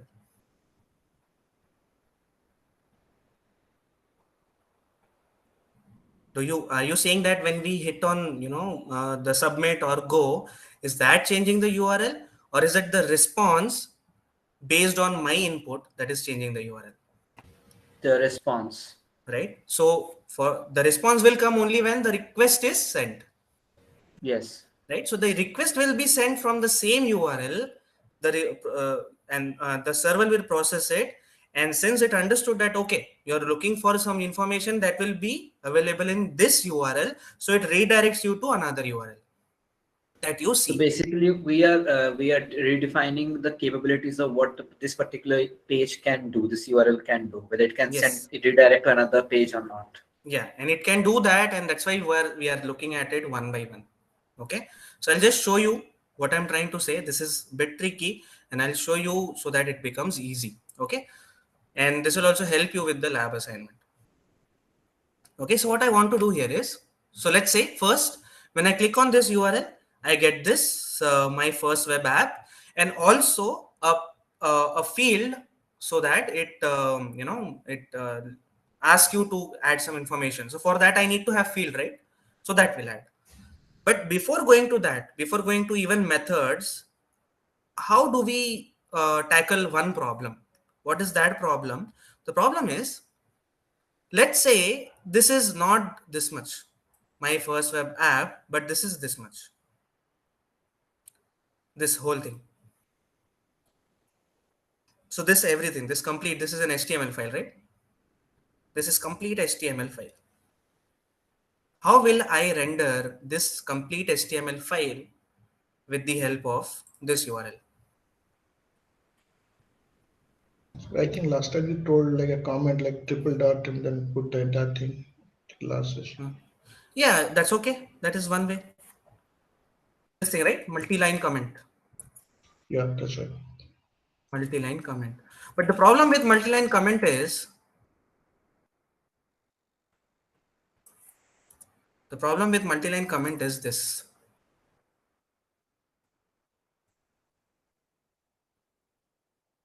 This is the problem with multi-line comment. Where is our code? Yeah, we'll get confused. We can put it in another file and Yeah, then XML file and then make That is what we'll do. So what we want to do here is we want to separate out the HTML part with our code part, right? Oh, that is the static thing that in the graded assignment is. So what we want to do, we want to create, so everything that is there with the HTML, we want to keep it separate. Only that when a particular endpoint is hit, we want that particular file to get rendered. Okay, so that is what I'm trying to do now. Okay, let's remove this. Just wanted to show the problem it could cause, but this is not I want to render. Let's say we want to render this home.html. Right, so this home.html, this is again a small file, can come there, but we now we understood what the problem can be, right? So this file can go up to hundreds of lines long. Okay, how to add that here? Okay, so in Jinja 2, when we were using directly in our Python, how did we do that? We imported the template object and use that render, right? Once the template is created, we use that variable as dot render and added the information. Okay, that we would do, right? So similar to that, there is something called as render template. Render template, whose sole purpose is to serve HTML file.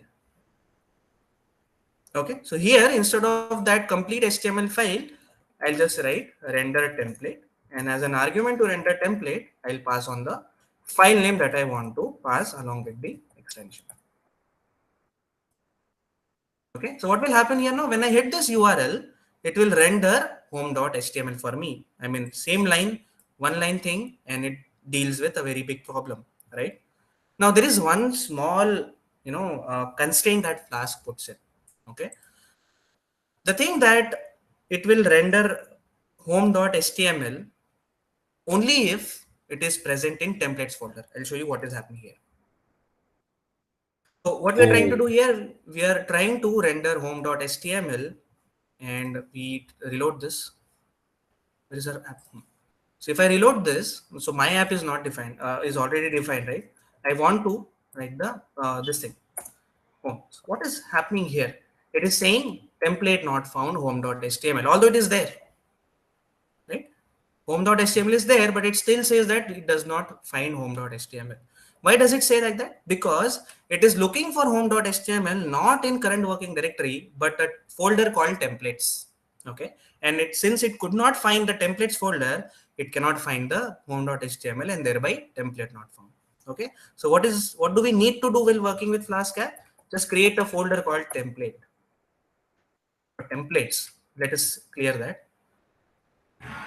Okay, templates. Okay, probably it's templates, but let me see.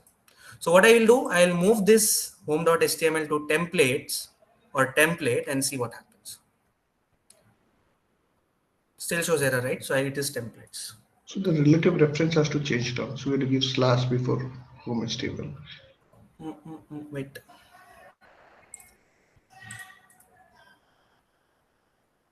Rename this templates. Okay, this should work. Done. Yeah.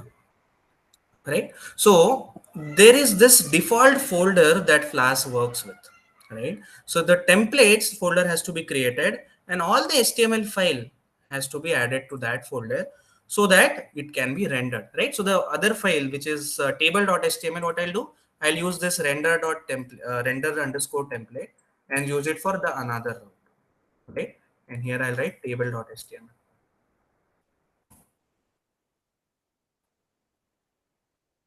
Now what will happen?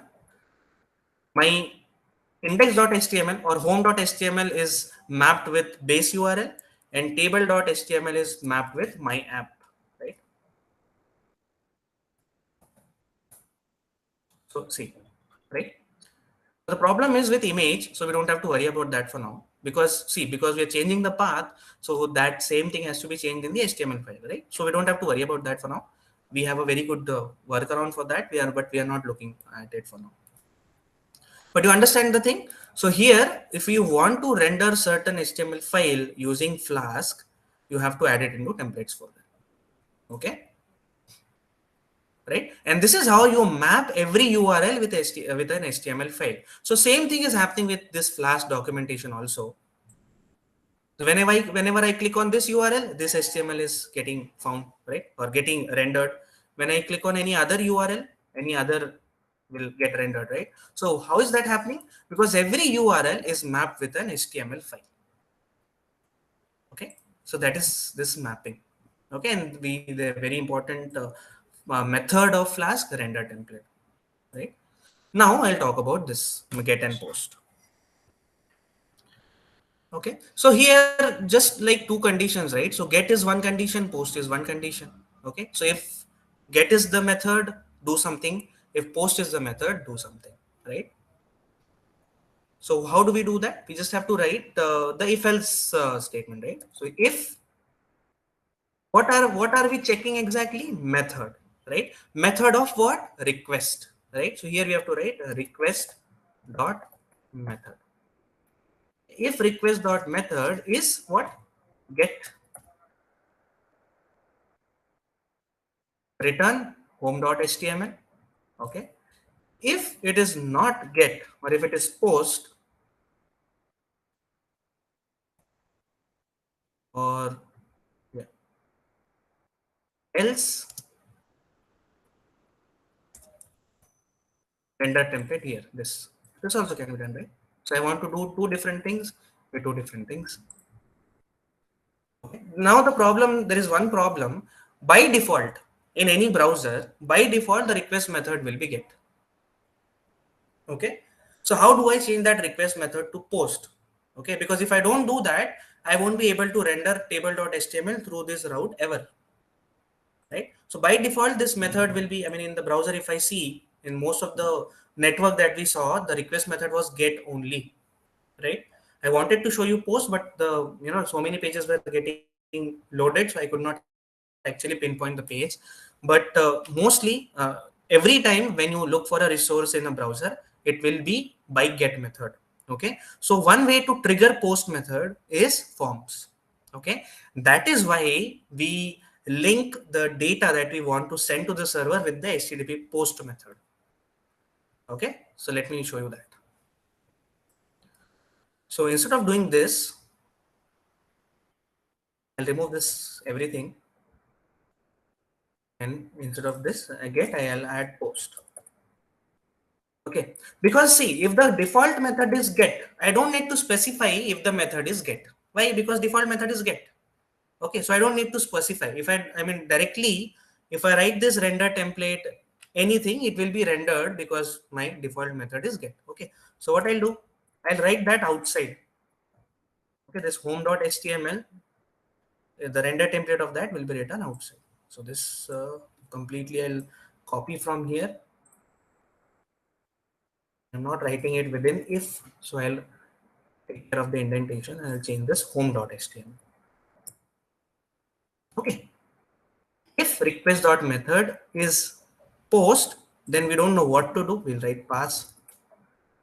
But by default it is get, so this will be rendered. Okay, let's see.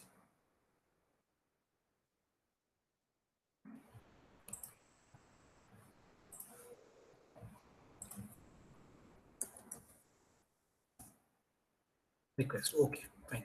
So again, see how debug has helped me, right? Directly it gave me the error. So what is the error? I'm using this request, right? Request object I'm using. So I have to import it here.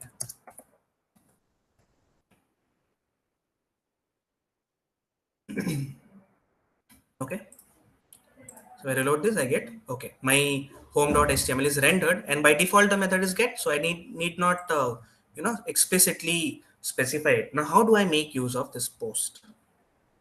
Okay, how do I make use of this post? So here what I'll do, I'll open this home.html and create a form. Okay, form. Because we need to take some input from the user, right?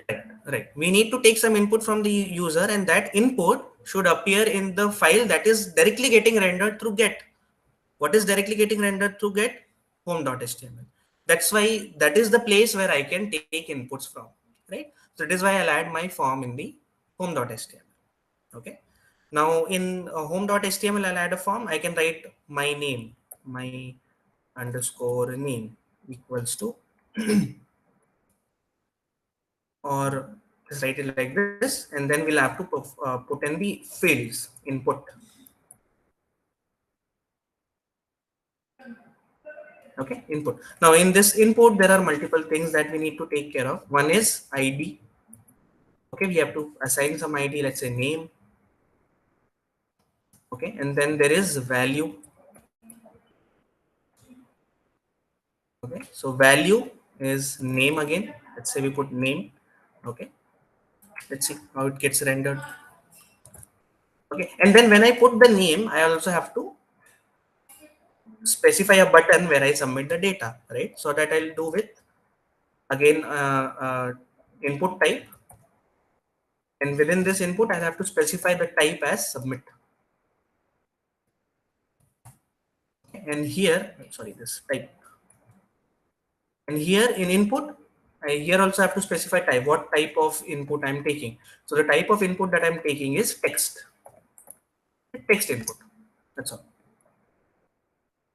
And instead of this name,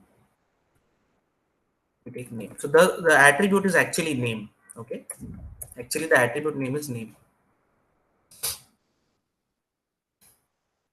Okay. Let's see how it appears. So my index.html is saved, and there I don't have to reload the server and everything. Even the server will not get reloaded. If you see here, when I saved my HTML, the server will not get reloaded. Why? Because there wasn't change in the code of server. There was actually a change in the code of template. Okay. When I click the, or when I hit the base URL, then this template will be rendered. So it doesn't matter what was the change, right? Yeah. So this is the form. Right?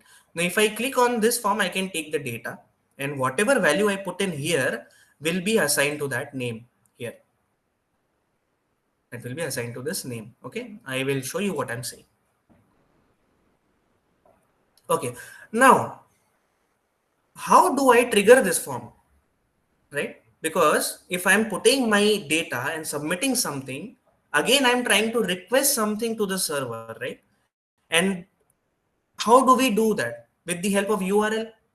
But URL needs to remain same. Why? Because we are doing on the same page, right? Home.html. We are trying to put in data to the server with the help of same URL. So that's where we'll use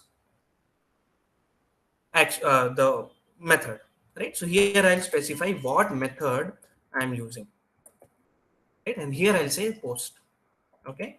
And second thing that I need to pass on as an attribute in form is the action. Action takes into consideration what URL needs to be hit. You see this? I mean, what I've done here, where is my app.py? So this is the URL. Okay, this is the URL. I want to first render home.html with the same URL. Okay, put in the data and send that data to the server using same URL. Okay, which will be dealt with server here instead of in place of pass.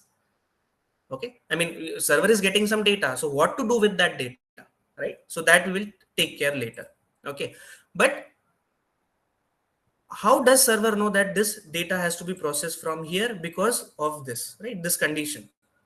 So when I hit submit button in the form, the data will go to the server with the help of form and with the help of post HTTP method. So when post HTTP method is there, it will come back to this server. I mean this route. Why? Because both the things are defined on the same, right? If you see here in home.html, we are saying this, right? When I click on submit, now again that submit button is the trigger. What is submit button triggering to? It is triggering to URL. Okay, so that's what I mean by type submit and action to base URL. Okay, let us save this. Okay, so if I put mad1,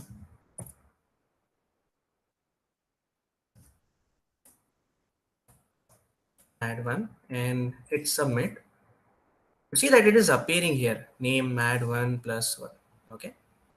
And now let me do the same thing and show you the network part. Let me reload this.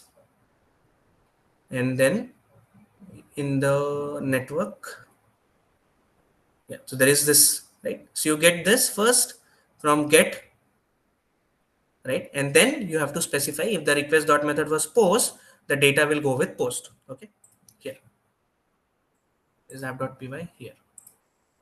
So initially my rendered home.html was rendered, and then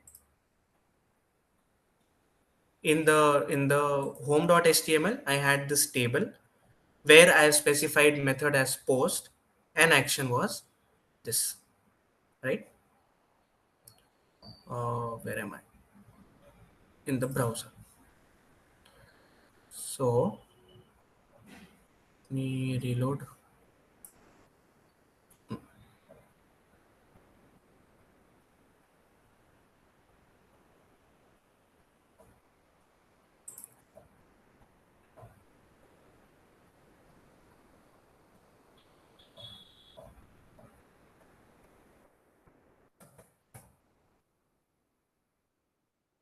Sometimes I mess up with syntax.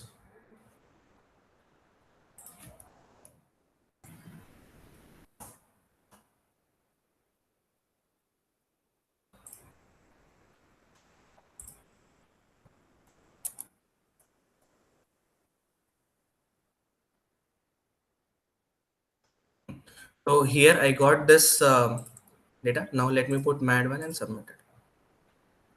Okay.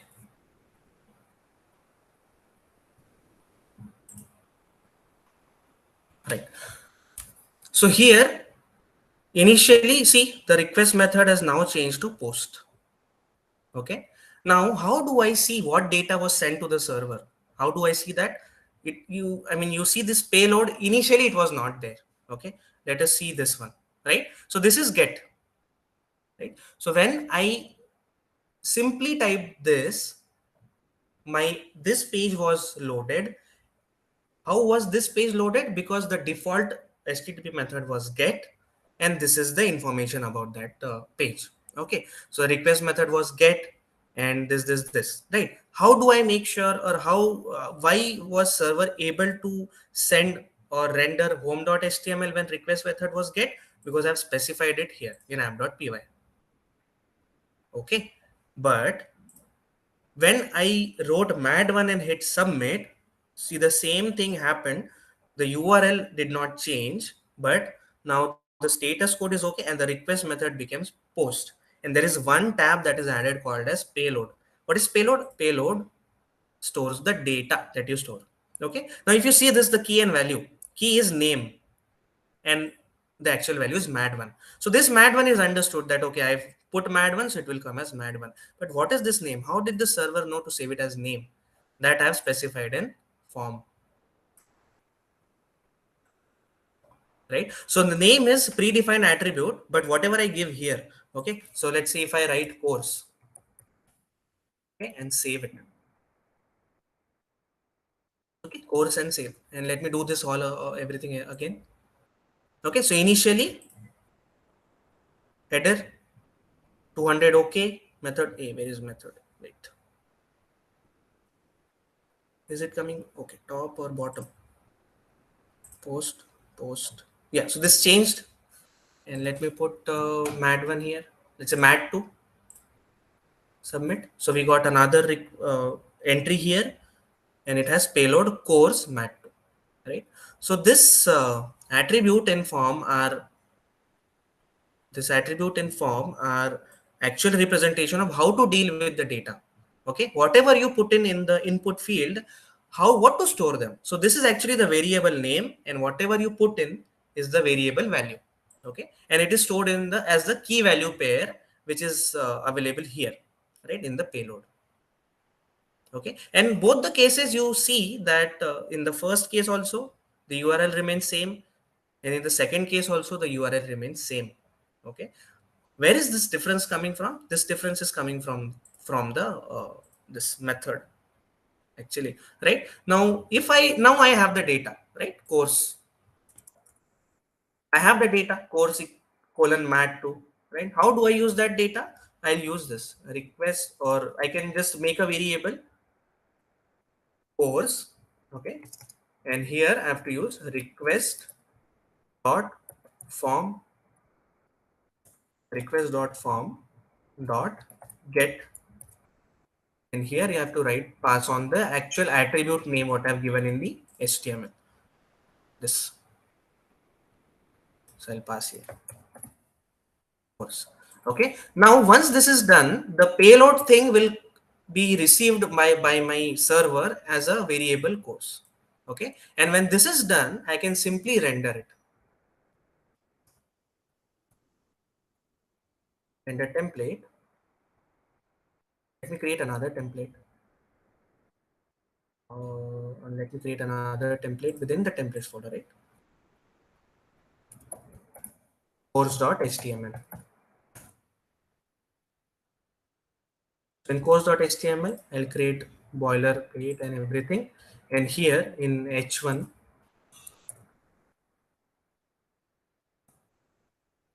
I'll write selected course course. Right? So I'm using Jinja here, right? And you see that in Flask, I don't need to import Jinja 2 and everything. Directly, I can use it in HTML. Okay. And you see that when we were using Jinja, using the Jinja 2 template and everything, we had to actually create that template. And within that, we have to use this placeholders and everything. And there is no index. I mean, this is just the base dot template, right? Based HTML. I'm not creating or rendering different file and then storing it. Only this will be rendered, but when Flask does this rendering, it will do it with the actual data. Okay, so this course. Now here, what is the one thing that is remaining? I'm using this course, right? How does this HTML know that what this course is? Right? How did the templates knew what should we put in placeholders? We had to pass that data, right? So here when I'm doing that course.html, along with this, I'll have to also pass what I'm using as course. Course equals to course. So you render this and put these as values. So everything is happening within single method. Okay, now let's see. Let's run this application.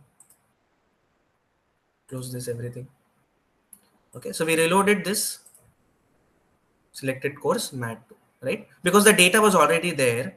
So let's do it once again. So when I do this, by default, it will take the get method. Okay. And then when my courses mat1 is coming from the everything else, right? But here, if I, let's say, put mathematics, right? And if I hit submit, that mathematics will come here. Getting? So this is how you make use of form and data and HTTP verbs using Flask.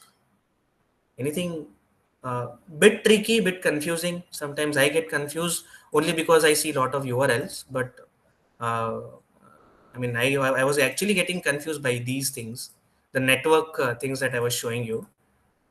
Okay, but the day content wise, I was okay, right? So you get this? I mean, any issue with this? What we are trying to do? So here you see everything that happens within if will happen when post method is hit. Okay, and everything that happens when you do without if will happen when get method is hit. Okay, and now here I can very firmly say that all the things that happened sometimes home.html got rendered, one time course.html got rendered, but you see this, the URL never changed. Okay, so I'm doing same two or more than two things with the help of same URL based on what exactly I'm trying to do. Am I sending data to the server or receiving it from the server? Okay, and HTTP verbs actually help with it. Any issue here?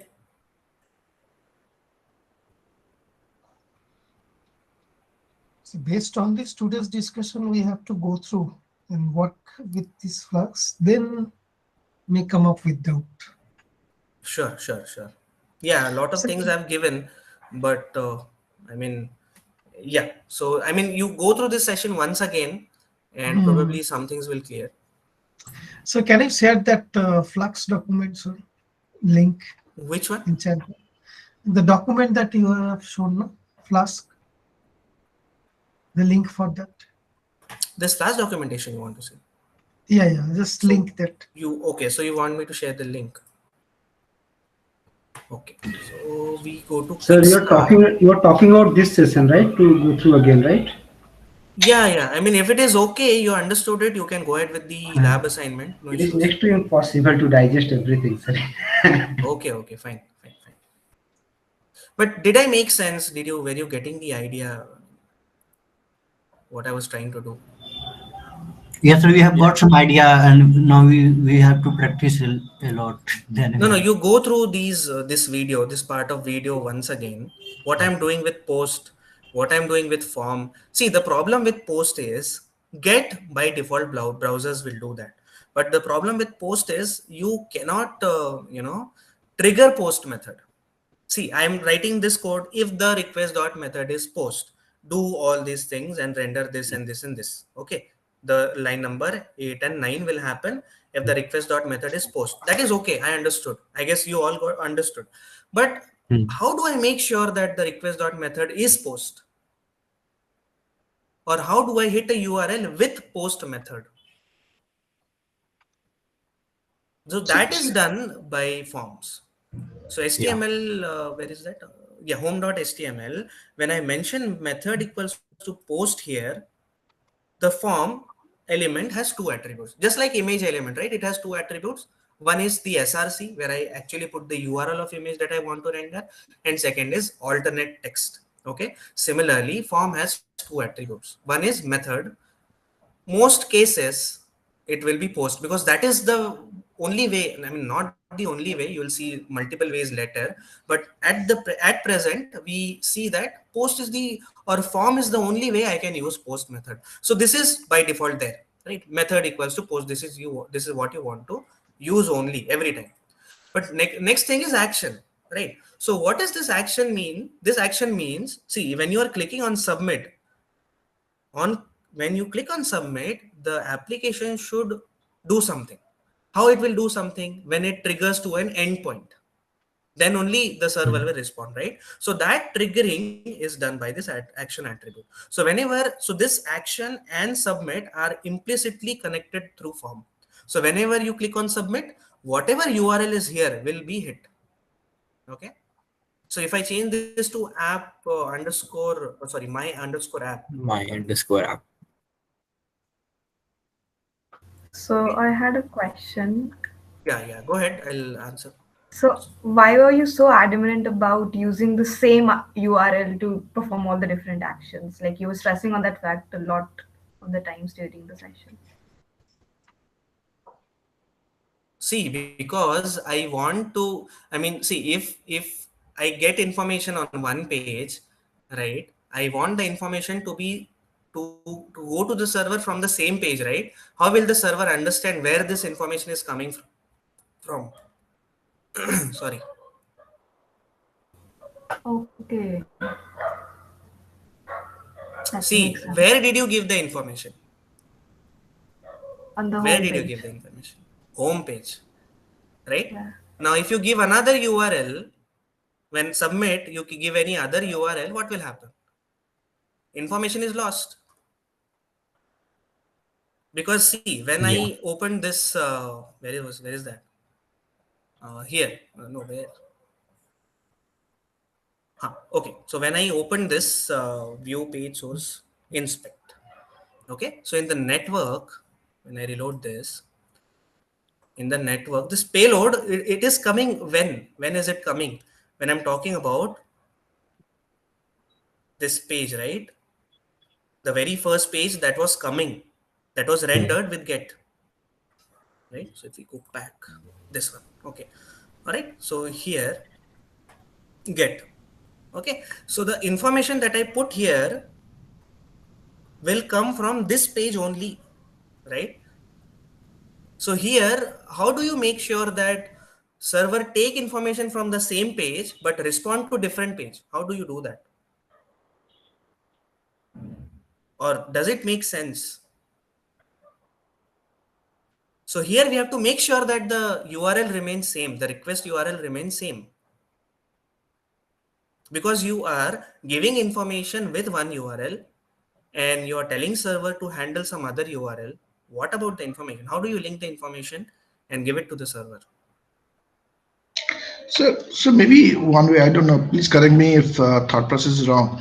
Hmm. So there's a information being exchanged between the server and the client in two directions, right? So initially when we hit the URL, the browser, the client is sending a request to the server to get certain information. There I get the HTML, simple HTML or a form, right? Hmm. So that's basically a get method. So I'm receiving, the client is receiving information from the server. Now that information could be a simple web page, static, or if it has a form, then there is a placeholder like some text box or radio button where the end user can send data to the server.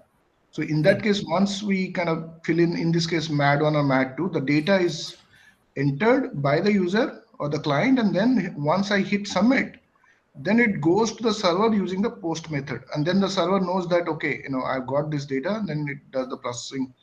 Is that like a Yeah, proper understanding? right. Yeah. Okay, yeah.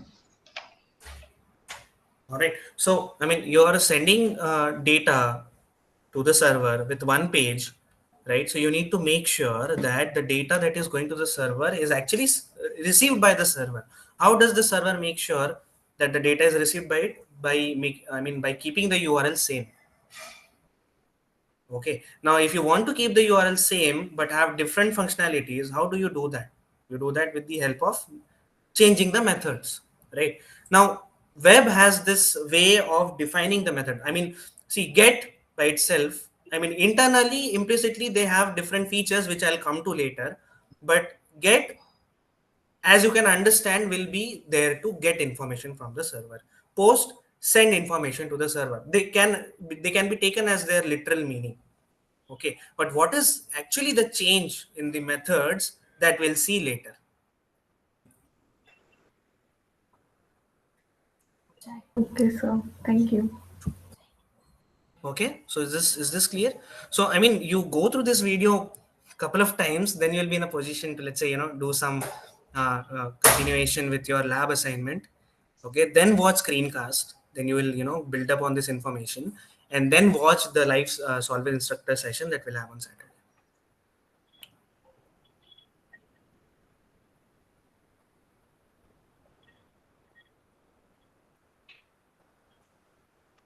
uh, is that okay? Yeah. Sir, Yes. just share that link, sir. Which link? Oh, sorry. Flask.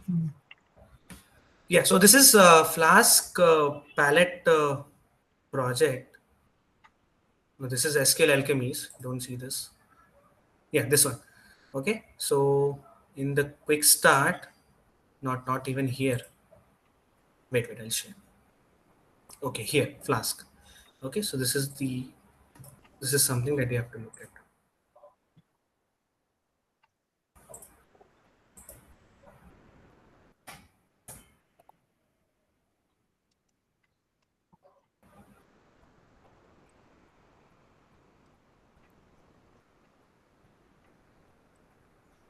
Okay, I did not get this.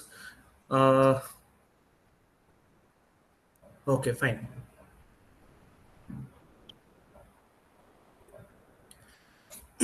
Okay, so I've shared the link. You can go through it. That will help you. The documentation will help you with the video, and video will help you with the documentation.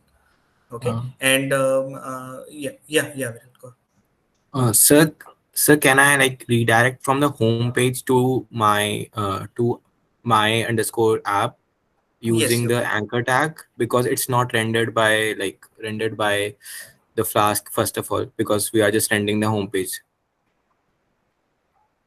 at first. Didn't get your question. Okay, so let's say I'll close this. You are here now. What you want to Yeah. do? I just want to like redirect to the my underscore app page. Like yeah, from here. So from here you want to navigate to my underscore app page. Yeah, Huh, okay. So what you need to do is add a link here where you'll add link home. yeah. Okay. Now there is one small problem with this. So when you add anchor tag,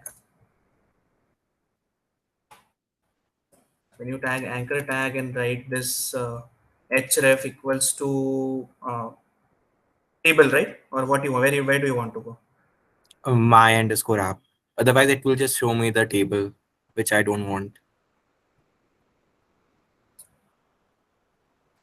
Okay, where do you want to go exactly? So let's say I'm here. You want a Yeah, link here that goes to my underscore app or what?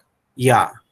Like no, I just want to like this is my homepage, and I just want to click here, and it will just redirect me to the slash underscore app, the Okay. page. So what you, Yeah, yeah. So here in href you add my yeah. underscore app.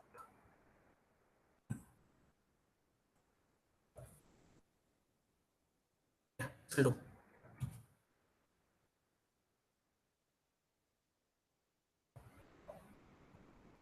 And what should be the text? Click here. Let's say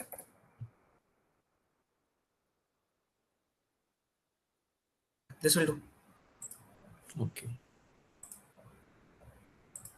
See. Okay, it's working. Yeah, yeah. That's fine then. Also, like I See, had the a thing problem. is, Okay. yeah, yeah. No, Go ahead. not related to this. Not related to this. Yeah, you can continue. So the thing is, what happens is, when all, I mean, both the pages, both my HTML pages, home.html, table.html, were static, Yeah. I could use their name in place of href. Okay. Now there Yeah. are two problems. One is this home.html is not at all, sorry, this home.html is now not anymore static now. It is taking Hmm. information with Jinja. It is having that post and all. Okay. Second thing, these are not there in the current working directory. Now these are templates which Flask is rendering now. Okay. Hmm. So as to now if you want to render these, you have to hit their endpoints, not them actually. Yeah. Right. So when I click, I mean when I write this href for going to my, if I want to render let's say table.html, I Hmm. cannot write table.html here. Instead of that, I'll Hmm. have to write the URL that is mapped with it. Okay. Hmm. Hmm. Why is that happening? Because if you see here, if I click on table.html, what will happen? Like this will happen. It will happen. This will happen. And see, you see, this URL is not anywhere defined, Yeah. right? So you have to now that you have the provision to work with and manipulate the URLs, you play with URL, not the actual files. Hmm. Yeah. Got it. Okay, so that href will have the URL that it is mapped with. So I can even like dynamically change, I think, the HTML files. Yes, you can dynamically change what exactly you want to do. Like change the content of my Yes, you can. HTML. Yes, you can. Okay. That's what we have come templates for, right? Hmm. So here in let's say in the course.html, I have hard coded it to be like this, right? You can I mean iterate through a list and have it one below the other. Yeah. Anything you want to do. Also, can you like just click on the PDF, the week 4 lab assignment PDF here? Just above on the first page. Yeah. The third point, like, can you just make it clear what is it saying? Yeah. This one, Yeah. yeah, you have to forget about it for now. Okay. Yeah. All right. Either you don't have this anytime now, or you Mm-hmm. just have use it like this. I mean, Okay. app.py. This app.run is directly written, right? So you can do this. Hmm. Okay. If name equals to main.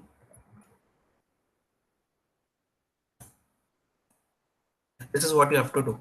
So what it means is, apart from this, there should not be anything else.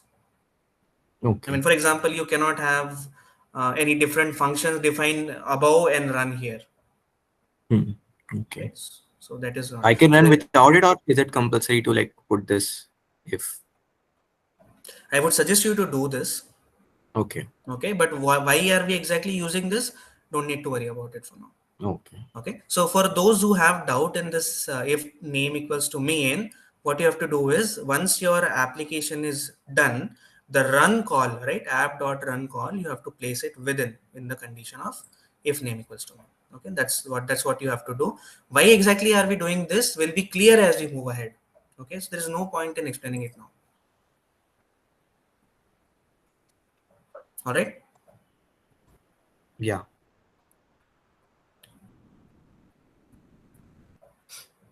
Okay, so I know that I've confused you a bit today, but that was necessary because we are looking at some things that would not make sense if these things are not clear.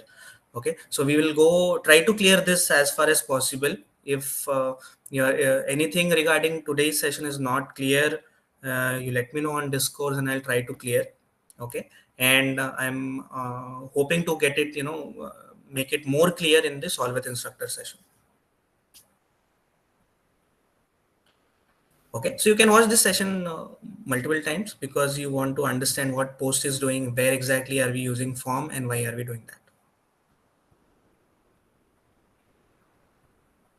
Okay. All right. Meanwhile, if there are any mails from your side, I'll go through them and check. I Yeah, have regarding week 3, I have sent you a mail. Yes, yes, yes, yes. I'll see.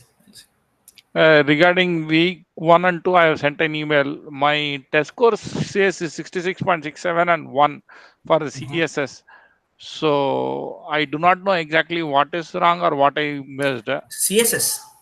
Yeah, for CSS it's 1/100, and for the lab assignment it is 66.67/100.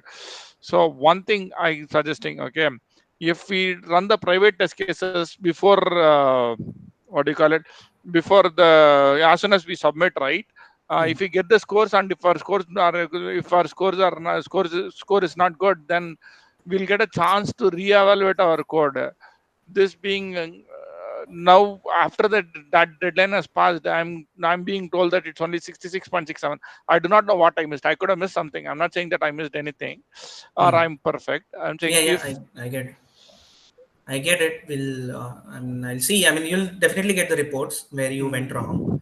okay. About the, uh, disclosing the private test cases, I cannot No, comment on this no, for no, now. not disclose. I'm not asking you to disclose. I'm Hmm. asking the test cases to be run as see test run.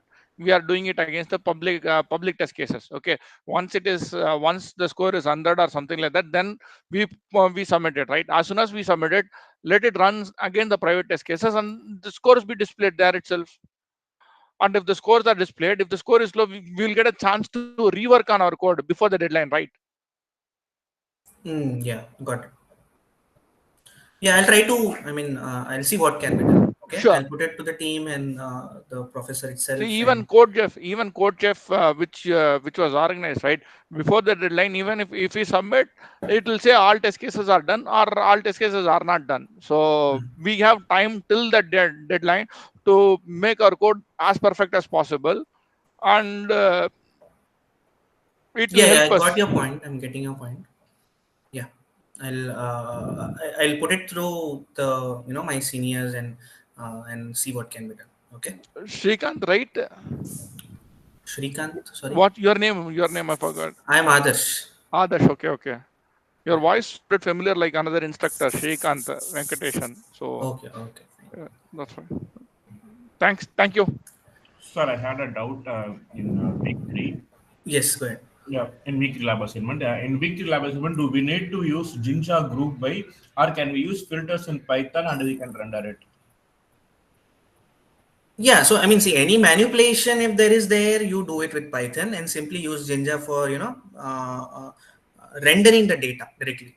Okay. No manipulation is required to be done in Jinja. It's not that we are mandating you to do manipulation and everything in Jinja. Everything manipulation based you can do with Python and simply post the final data you want to show on the on the HTML, that can be given to Jinja. That is a good way to do it. Okay. And another doubt, I'm sharing it. I'm sharing an actually in data CSV when we try to convert into that data into a dictionary, I'm getting a I'm getting the dictionary as follows. I'll send it in message once again. Hmm. List of dictionaries. Yeah, list of dictionaries. I'm getting like this. In the No, this position is ID before JSON. the space. This is called Yeah. as JSON. Yeah, actually, yeah, in kind of JSON, right? Yeah, and there is a space in before course, and there is a space before the course Hmm. ID. So these are not coming. So I have scripted like I have given a code like with accepting these spaces. Suppose Ah. if the validation is done without these spaces, my issues, my cases may fail. So that I need to check whether it is done as it is like currently, or No, I, I mean, see, that's what. So, what I'm suggesting you here, you handle this space. Okay, you remove this space. okay. I mean, you add a code that removes this space. Why is that? Mhm. Because doesn't matter if there is a space or not in the data set that we'll be testing it from. Doesn't matter if there is a space or not. It will remove the space and work for you, right? So this data will also work, and that data will also work.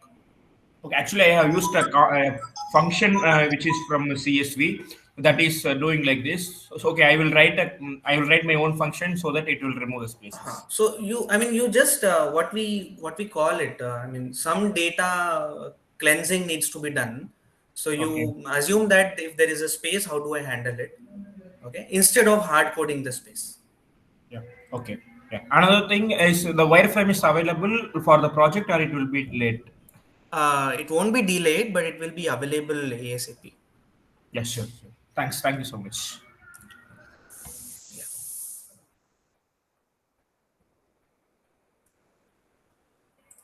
Okay, fine. Is there anything else? Hello, sir. Yes. Okay. Yeah, Aziz, I'll come to you, Jay. Just give me a minute. One more thing regarding the submission of this lab assignment, because Uh-huh. it's not exam, na? We are practicing. Okay, so it says that 100% correct. So we are assuming that our code is okay. So we are submitting it. Okay, if it says that there is some error, then we will recheck. We will find out what is the error and so on. Hmm. Okay, because there is a practice assignment, na? So Actually, it is a graded assignment. The lab assignments yeah, are yeah. graded. It's not like So a OPP exam, na? That's why I'm saying this. no, the thing is, it's not about OPP or something. It is one way of grading. So these marks that you get in graded lab assignments will be or will be considered in your final score that you get from the course. Yeah. Okay, so it is a kind of exam. Yeah, you can call it. Okay, that is why we, generally don't ask you to share your code in the graded in the discourse if you're asking for any issue. Okay, so for example, you're working on the lab assignment and you share your code and say, "This is my code. Tell me where the issue is." The problem is this is graded and everyone is doing their, some submissions and everything. So we don't want this. Any solution to get disclosed from the student, because there is a high chance that in discourse it is getting copied. Okay, so that learning process is hindered there. So it is definitely a graded process, and your marks for that will be considered in the final score.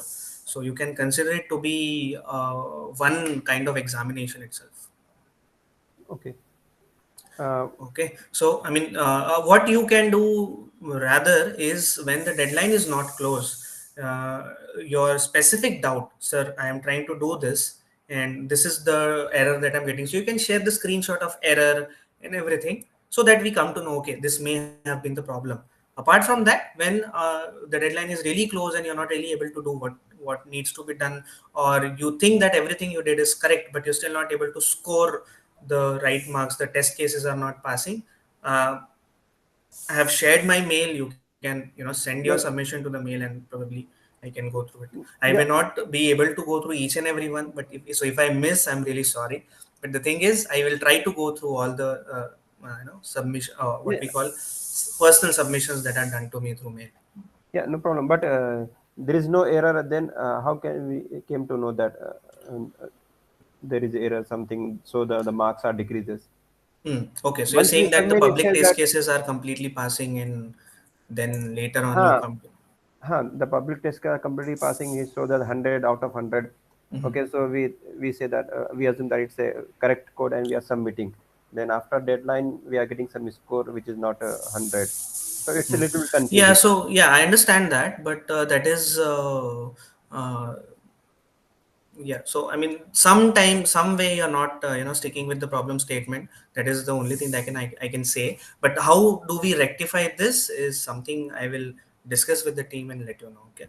The same that there was the same doubt from Shiva also. So I'll Ah, try yeah, to see what that's can why I I'm do. asking. One more thing, will you share this whatever the we discussed today, the files and the Yeah, I'll uh, share the files, although there is nothing there. I mean, the this code you will get in the documentation itself, but I'll share the file and this session will be anyway available. No? yeah, that just for practicing. Okay. And I'll share the file. Just give me a minute. one more I'm question, might be it's very simple. I'm hmm. unable to run Flask in VS Code. So how we can run it?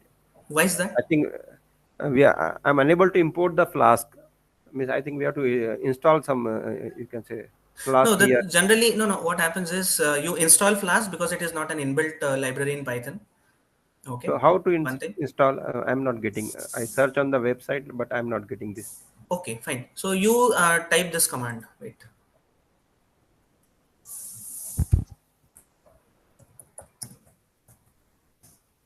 You're sharing a screen. It's not visible. No, I'm shared on the chat. Okay, Python Pip install install. Flask. That would do. I'm using Windows, so we have to install here. Where? No, no. Python. You can open command prompt and do it in wherever directory you're doing. You can use VS Code. So let me show you it.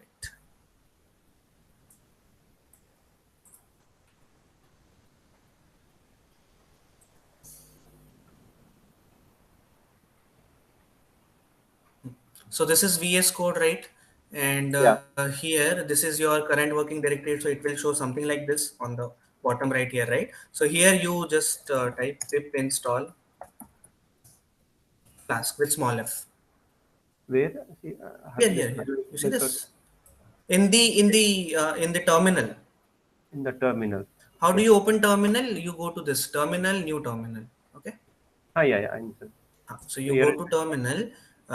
It will open the terminal in the same current working directory. I mean, same directory you're working, and then you can type in the command pip install Flask. So it will install all the dependencies and everything that is required, and then you can work. okay, okay, Okay, if by any chance if it says that Flask already present or requirement already satisfied, this means the Flask is installed but your working directory is not added to the environment variables. So just search for environment variable here. Here inside this you search for environment variables. See, okay, you see edit the system environment variable. Okay, then you go to environment variables here, and in here, right, system variables, here you add a new path which is the path of your working directory okay. Where we are just running this file running, right? home.html Yeah, index.html. correct. So you do that, then that working directory will be added. I think this your problem will not come to this. If you haven't installed Flask yet, you will definitely face the problem. So you just do this, okay, and it Okay, okay. should work. I will try. Thank you. All right. Yeah, yeah. Okay. It's clear. Yeah, Jay. Hello, sir. Yeah, hi. Sir, what is virtual environment and why do we need virtual environment for installing Jinja and Flask? No, we don't need a virtual environment for installing Jinja and Flask.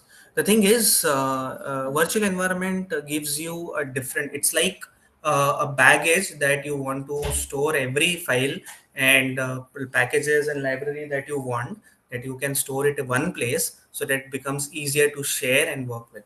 Okay. So, I mean, you don't need to have virtual environment started every anytime. You can, start with not even creating it. But the thing is, let's say you want to change system for some reason. Okay, so the Flask and everything that you installed will come with certain versions also. Okay, now if you want to use same versions of the of the libraries that you installed, if you want to use same version but you want to change the system, okay, how do you make sure that everything remains intact. So this virtual environment will not only save the library that you're using, but also along with its version. Okay. So what you need to do, just copy the file, activate virtual environment, and then everything will be there. Okay.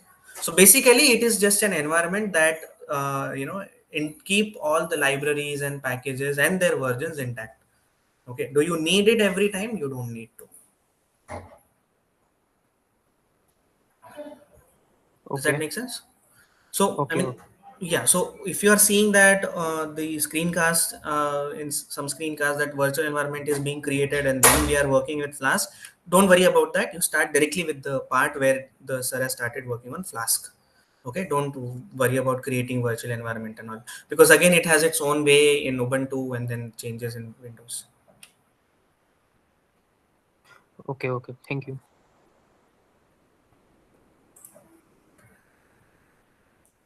Yeah, okay. So we'll take probably not now, later when we talk about deployment, and we'll go with Git, okay, and some of the commands of Git and all, version control system.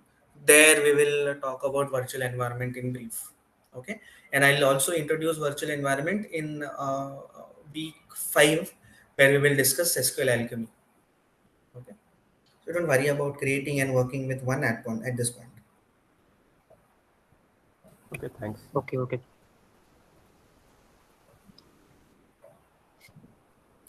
Okay, so is that okay for now? Okay. Okay. Thank you. All right. So if there are no more doubts, we'll close this session. I've already taken 44 extra minutes. Yeah, thanks, sir. Okay, fine. And one Thanks, more thing, sir. everyone. Yes, go ahead. Hello.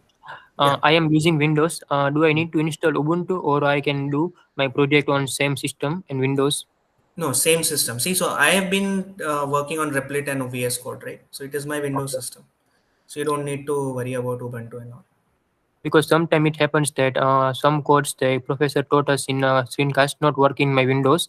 Hmm. I have to sometimes search on Google to. Yeah, that is Uh, basically when you are, that is basically those problems that basically arise when you are working with command prompt. Okay, installing something, creating a new file, creating new yes. folder, Yes. virtual environment. So those problems, I'm telling you, you don't need to work on virtual environment. You don't need to worry about how to create files, because you know it how to do it by right clicking, right? So you don't need to worry about Ubuntu. What is important is what follows. Okay, so if you need to start watching screencast from the moment where sir talked about HTML, CSS, Flask, Okay. right? So that will remain same. So which is the preferable ID for using for this Flask and Jinja?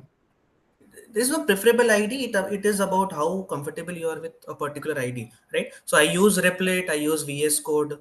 You can go ahead with Replit or VS Code, right? Okay. If you have been working with Sublime Text, okay, good to go. If you're working with PyCharm, no issues. So it Okay. is about how comfortable you are with particular ID. Okay. I mean, Okay. if you want my suggestion, go with VS Code. Okay. So Okay. in the exam, there is OPE. What will be using the course portal, right? There's no OP, right? So in quiz, Oh, okay, okay. Sorry, I forgot about OP. Yeah. yeah.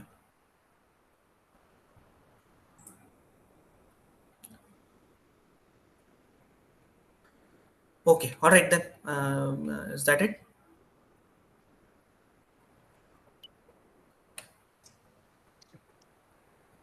Good night, sir.